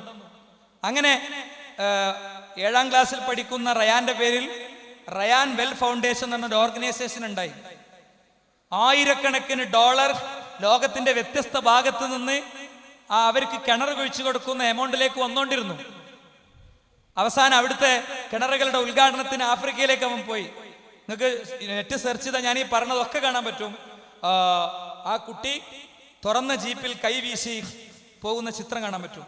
എന്താണ് അവരൊക്കെ എന്നെ റെസ്പെക്ട് ചെയ്യണമെന്ന് വെച്ച്, അവർക്ക് നീ കിണർ കുഴിച്ചു കൊടുത്തു റയാൻ. അതുകൊണ്ടാണ് റയാൻ ഒരു പക്ഷേ കുറച്ച് പൈസ സ്വരൂപിച്ചിട്ടുള്ളൂ, പക്ഷേ വലിയ എമൗണ്ട് അതുകൊണ്ടുണ്ടായി, വലിയ എമൗണ്ട് അതുകൊണ്ടുണ്ടായി. അപ്പൊ നിങ്ങളെ ചിന്ത എന്ന് പറയുന്നത് ഏതെങ്കിലും ക്രിക്കറ്റ് സ്റ്റാറിനെ, ഫുട്ബോൾ സ്റ്റാറിനെ, ഫിലിം സ്റ്റാറിനെ, ഹീറോയിനെ ഒക്കെ പിന്നാലെ പോണ്ടല്ല. ആളുകളെ ഫോട്ടോ എടുത്തിട്ട് പേഴ്സിൽ വെക്കും, ചുമരിൽ കൊണ്ടുപോയിട്ട് ഒട്ടിക്കും, അല്ലേ? ചിലപ്പോ ഭയങ്കര മണ്ടന്മാരുണ്ട്, സച്ചിൻ ടെണ്ടുൽക്കറിന്റെ ഒക്കെ ഫോട്ടോ വന്നിട്ട് അവിടെ ഒട്ടിക്കും, മെസ്സിൻ്റെത് കൊണ്ടൊന്ന് ഒട്ടിക്കും. എന്തായാലും കാര്യമുള്ളത് നിങ്ങൾ ചെയ്യേണ്ട എന്താ, ഗ്രൗണ്ടിൽ ഇറങ്ങി ഉഷാറായിട്ട് കളിക്കണം, അതിൽ സംശയമൊന്നുമില്ല. കളിക്കേണ്ട നേരത്ത് ഉഷാറായിട്ട് കളിക്കണം, ഏറ്റവും നന്നായിട്ട് കളിക്കണം. ആ രീതിയിൽ തന്നെയാണ് കാര്യങ്ങൾ പോകേണ്ടത്. ഞാനൊരു കഥ പറഞ്ഞ് അവസാനിപ്പിക്കുന്നു. കഥയല്ല, സംഭവ കഥ പറഞ്ഞ് അവസാനിപ്പിക്കുന്നു. ഒരു കുട്ടി വളരെ തളർന്ന അവശനായ അവൻ കുറെ ദിവസമായി ഭക്ഷണം കഴിച്ചിട്ട് വലിയൊരു വീടിന്റെ മുമ്പിലെത്തി. വലിയൊരു വീടിന്റെ മുമ്പിൽ, ആ വീടിന്റെ മുന്നിലെത്തിയപ്പോ അവന് ആ വീട്ടിലേക്ക് ചെന്നു. കോളിംഗ് ബെല്ലടിച്ചു, അല്ലെങ്കിൽ വാതിലിൽ തട്ടി വിളിച്ചു. ഒരു സ്ത്രീ പുറത്തേക്ക് വന്നു. അപ്പൊ ഒരു സ്ത്രീ ആയതുകൊണ്ട് അവന് സംസാരിക്കാൻ മടി. ആ സ്ത്രീക്ക് അവന്റെ വിഷമം മനസ്സിലായി. ഒരു ഗ്ലാസ് വെള്ളം ചോദിച്ചതിന് ഒരു പാത്രം നിറയെ പാല് കൊടുത്തു. പാല് കുടിച്ചവൻ പോയി. വർഷങ്ങൾ കഴിഞ്ഞു. ഈ സ്ത്രീയുടെ ബന്ധുക്കളൊക്കെ മരണപ്പെട്ടു പോയി. ഈ സ്ത്രീ തനിച്ചായി, ചികിത്സക്ക് വരെ വകയില്ലാതായി. ഒരു ഹോസ്പിറ്റലിൽ അഡ്മിറ്റ് ചെയ്തു. ചികിത്സ അങ്ങനെ നടന്നുകൊണ്ടിരുന്നു. ക്യാഷ് ഒന്നും ഹോസ്പിറ്റലിൽ ചോദിച്ചിട്ടില്ല, വാങ്ങണമില്ല. പക്ഷേ ഒരു ദിവസം തനിക്ക് ബില്ല് വരുമ്പോൾ താൻ എന്തു പറയും എന്നറിയാതെ അവർ അസ്വസ്ഥമായി നിൽക്കുകയാണ്. അവസാനം ഡിസ്ചാർജിന്റെ അവർ കരഞ്ഞിരിക്കുകയാണ്. എന്തു ചെയ്യും എന്നുള്ള നിലക്ക്. എൻ്റെ കയ്യിൽ പൈസ ഇല്ല എന്നുള്ളത് ഇതുവരെ പറഞ്ഞിട്ടില്ല, ഹോസ്പിറ്റലിൽ ചോദിച്ചിട്ടില്ല. അവസാനം വലിയൊരു ബില്ല് കിട്ടി. അതിൻ്റെ നടുക്കൊരു ചുമന്ന വരയിട്ടിരിക്കുന്നു. എന്നിട്ട് ഏറ്റവും അടിയിൽ വിശന്നും ദാഹിച്ചും അവശനായും വന്ന ബാലന് അന്നു കൊടുത്ത ആ പാലിൻ്റെ വിലക്ക് ഇപ്പോഴും പണമായിട്ടില്ല. ആ പാലിന് ഇതിലേറെ വലിയ വിലയുണ്ട്. അതുകൊണ്ട് ഈ പണം വേണ്ട, വീണ്ടും ചികിത്സ വേണമെങ്കിൽ ഇങ്ങോട്ട് തന്നെ വരുമല്ലോ എന്ന് അന്ന് പാല് കുടിച്ച ആ ബാലൻ ഡോക്ടർ ഡാഷ്. ഡോക്ടർ ആരാ? പേരവിടെ ഉണ്ടാവും, ഡോക്ടർ ഡാഷ് തന്നെ ഡോക്ടർ പേരവിടെ ഉണ്ടാവും. അപ്പൊ അന്ന് പാല് വാങ്ങി കുടിച്ച ആളാ ഇവിടുത്തെ ഇവരെ ചികിത്സിച്ച് ഡോക്ടർ. അവനത് മനസ്സിലായി. അതുകൊണ്ട് ചികിത്സ ഫുൾ ഫ്രീ ആയി. നമ്മൾ ഇന്ന് ചെയ്താൽ നാളെ അവരോടെങ്കിലും കിട്ടും. ഇന്നലെ ഞാനൊരു മീറ്റിംഗ് പങ്കെടുത്തു. അപ്പോ ആ മീറ്റിംഗിൽ എൻ്റെ തന്നെ ഏറ്റവും പ്രിയപ്പെട്ട ഒരാളുണ്ട്. അദ്ദേഹം മൈക്ക് എടുത്തിട്ട് പറഞ്ഞു, ഞാൻ എൻ്റെ കിഡ്നിയൊക്കെ പോയി, ഞാനിനി മരിക്കും, തിരിച്ചു വരൂല എന്ന് വിചാരിക്കുന്ന ഒരു സമയത്ത് എൻ്റെ വീടിൻ്റെ മുന്നിൽ തമിഴ്നാട് സ്വദേശികൾ വന്നിട്ട് ഇങ്ങനെ പൈപ്പ് ലൈൻ കുഴിക്കുന്നുണ്ട്. എന്തിന്? ടെലഫോണിനുള്ള. അപ്പോൾ പൊരി വെയിലത്താണ് അവർ വർക്ക് ചെയ്യണത്. അപ്പൊ ഞാൻ ഇടയ്ക്ക് എന്ത് ചെയ്യും, എൻ്റെ മക്കളോട് പറയും ഒരു കുറച്ച് വെള്ളം കൊണ്ട് കൊടുക്കുക. അവരാ ദാഹിക്കണ ആളുകൾ ഒരു ജഗ് വെള്ളമൊക്കെ ഒന്നിച്ചിങ്ങനെ കുടിക്കും. ഞാൻ ജനലിലൂടെ അങ്ങനെ നോക്കിയിട്ട് ആസ്വദിക്കും. എനിക്ക് അവരെ വെള്ളം കുടിപ്പിക്കാൻ പറ്റുമല്ലോ എന്നുള്ളത്. എന്നിട്ട് അദ്ദേഹം പറയാം, ഞാൻ ജീവിക്കുന്നുണ്ട്. ഞാൻ അന്ന് ചെയ്ത നന്മയുടെ പുണ്യം എന്താ നിങ്ങൾ? എനിക്കൊരു തമിഴ്നാട് സ്വദേശിയുടെ കിഡ്നിയാണ് പിന്നെ കിട്ടിയത്. ഒരു തമിഴ്നാട് സ്വദേശിയുടെ കിഡ്നിയാണ് എനിക്ക് കിട്ടിയത്. എന്താ? അള്ളാഹു ഒരു തമിഴിനിലൂടെ തന്നെ എനിക്ക് ജീവിതം തന്നു. അപ്പൊ ഇങ്ങനത്തെ ചില നന്മകൾ നമ്മൾ മനസ്സിലാക്കിയ നമ്മൾ അറിയാതെ നല്ല കുട്ടികളാവും. പെരുമാറ്റത്തിലൊരു കൺട്രോൾ വരും, പുതിയൊരു ജീവിതം കിട്ടും, കളിയും തമാശയും വിടും. നിങ്ങളെ മുമ്പിൽ ചില പേർപ്പസ് കിട്ടിയിട്ടുണ്ട്. അത് വിശദമായി നിങ്ങൾ എഴുതാനുള്ള ഫീഡ്ബാക്കാണ്. ഒരു കോളം പോലെ നിങ്ങൾ അവഗണിക്കരുത്. നിങ്ങളുടെ ഫോൺ നമ്പർ, എത്ര ഫോൺ നമ്പർ എഴുതാൻ പറ്റും അത്ര നിങ്ങൾ കൊടുക്കുക. നിങ്ങൾക്ക് വീണ്ടും വിളി വരാനും ഇത്തരം നന്മകളുടെ ഭാഗമാകാനൊക്കെ അത് ആവശ്യമാണ്. ഒരു പക്ഷേ ഈ ക്യാമ്പ് പൂർണ്ണമായി ഇവിടെ അവസാനിക്കുമ്പോൾ എനിക്ക് നിങ്ങളടുത്ത് പറയാനുള്ളത്, നിങ്ങൾക്ക് ഇതിൻ്റെ തുടർച്ചകൾ ഉണ്ടാകണം. എല്ലാ ആഴ്ച ഇതിൻ്റെ തുടർച്ച ഉണ്ടാകാനുള്ള വഴിയാണ് ഇവിടെ നിങ്ങളെ കേൾപ്പിച്ച CR. ഞാനൊരു എഞ്ചിനീയറിംഗ് കോളേജിൽ ക്ലാസ്സിന് പോയി. ക്ലാസ് കഴിഞ്ഞ് ചായ കുടിക്കണതിൻ്റെ ഇടയ്ക്ക് ഒരു ടാബ് എന്നൊരു സുഹൃത്ത് എനിക്ക് കുറച്ച് ഫോട്ടോസ് എടുത്തന്ന്. മുട്ട കടിച്ചിട്ട് ഫുള്ള് ഇന്ത്യൻ്റെ പതാകയൊക്കെ കൊടുത്തിട്ട് മേലെ മൊത്തം ഇന്ത്യൻ്റെ പതാകയൊക്കെ ഉണ്ട്, ബൈക്ക് റൈസ് ഉണ്ട്. ഞാൻ ആ ടാബ് അങ്ങോട്ട് തിരിച്ചെടുത്തത് എന്താന്ന് വെച്ചാൽ അത് ഞാനാണ്. അപ്പൊ അവൻ്റെ ഒരു പഴയ ലൈഫാണത്. ഇങ്ങനത്തെ ക്ലാസ്സിനും ക്യാമ്പിനൊക്കെ പോയി നന്നായതാണ്. നന്നാവുമ്പോൾ മാത്രമേ അതിൻ്റെ ഒരു ഗുണഫലം നിങ്ങൾക്ക് കിട്ടുള്ളൂ. അതുകൊണ്ട് നിങ്ങളെ നാട്ടിലൊരു CR നടക്കണമെങ്കിൽ എന്താ വേണ്ട അറിയോ? നടക്കണമെങ്കിൽ വേണ്ട ഒരു 7 ബൈക്ക് വേണം. 7 ബൈക്ക് അല്ലെങ്കിൽ 5 ബൈക്ക് വേണം. കാരണം ഒരിക്കലും വരാത്ത കുറച്ച് ടീം ഉണ്ടാകും. ഓരോരോ പേരിൽ കൊണ്ടുപോയി പിടിച്ചോണ്ടിരണം. പിടിച്ച് നീ എണീറ്റ് പോന്നാ നീ പറഞ്ഞിട്ട് കയറ്റി കൊണ്ടുവരണം. എന്നാ എന്താ അറിയോ? അവൻ നല്ലൊരു കുട്ടിയാവും. കുറച്ച് കഴിയുമ്പോൾ വിജയങ്ങൾ നേടുമ്പോൾ ഉയരങ്ങളിൽ എത്തുമ്പോൾ ഒക്കെ എൻ്റെ കൂലി നിങ്ങൾക്ക് കിട്ടും. അവന് നിങ്ങൾ ഓർമ്മ ഉണ്ടാകും. ആ രീതിയിൽ നല്ല കുട്ടികളായി ഉഷാറായി മുന്നോട്ട് പോകാം. ഈ ഏറ്റവും അവസാനം ക്ഷീണിക്കുന്ന അവസ്ഥയിലും 7ാം പീരീഡ് സാധാരണ കുട്ടികൾ ബുക്കൊക്കെ മടക്കിയിട്ട് ബാഗൊക്കെ റെഡിയാക്കി ബെല്ലടിക്കണ കാത്തിക്കണ നേരാണ് അല്ലേ? ഞങ്ങൾക്ക് സ്കൂളിൽ അങ്ങനെ ഉണ്ടാവില്ലേ? അങ്ങനത്തെ ഒരു മാനസികാവസ്ഥയിൽ നിങ്ങൾ എന്നെ പൂർണ്ണമായി കേട്ടു. ഒരിക്കലും നിങ്ങൾ പൂർണ്ണമായി കേൾക്കും എന്നുള്ള വിശ്വാസത്തോടെ അല്ല ഞാൻ തുടങ്ങിയത്. എന്തായാലും എല്ലാവരും വളരെ സജീവമായിട്ട് പങ്കെടുത്തു. അള്ളാഹു നമുക്ക് എല്ലാവർക്കും അർഹമായ പ്രതിഫലം നൽകുമാറാകട്ടെ. അവന്റെ യഥാർത്ഥ വിശ്വാസികളിൽ അവൻ നമ്മെ ഉൾപ്പെടുത്തുമാറാട്ടെ. ലാ ഇലാഹ ഇല്ലല്ലാഹ് എന്ന പരിശുദ്ധ വാക്യത്തെ ജീവിതത്തിൽ ഉടനീളം പാലിക്കാൻ റബ്ബ് നമ്മെ അനുഗ്രഹിക്കുമാറാകട്ടെ. ആമീൻ ആമീൻ ബിറഹ്മതിക യാ അർഹമർ റഹീമീൻ. വൽഹംദുലില്ലാഹി റബ്ബിൽ ആലമീൻ. വസ്സല്ലല്ലാഹു അലൈഹി വസല്ലം.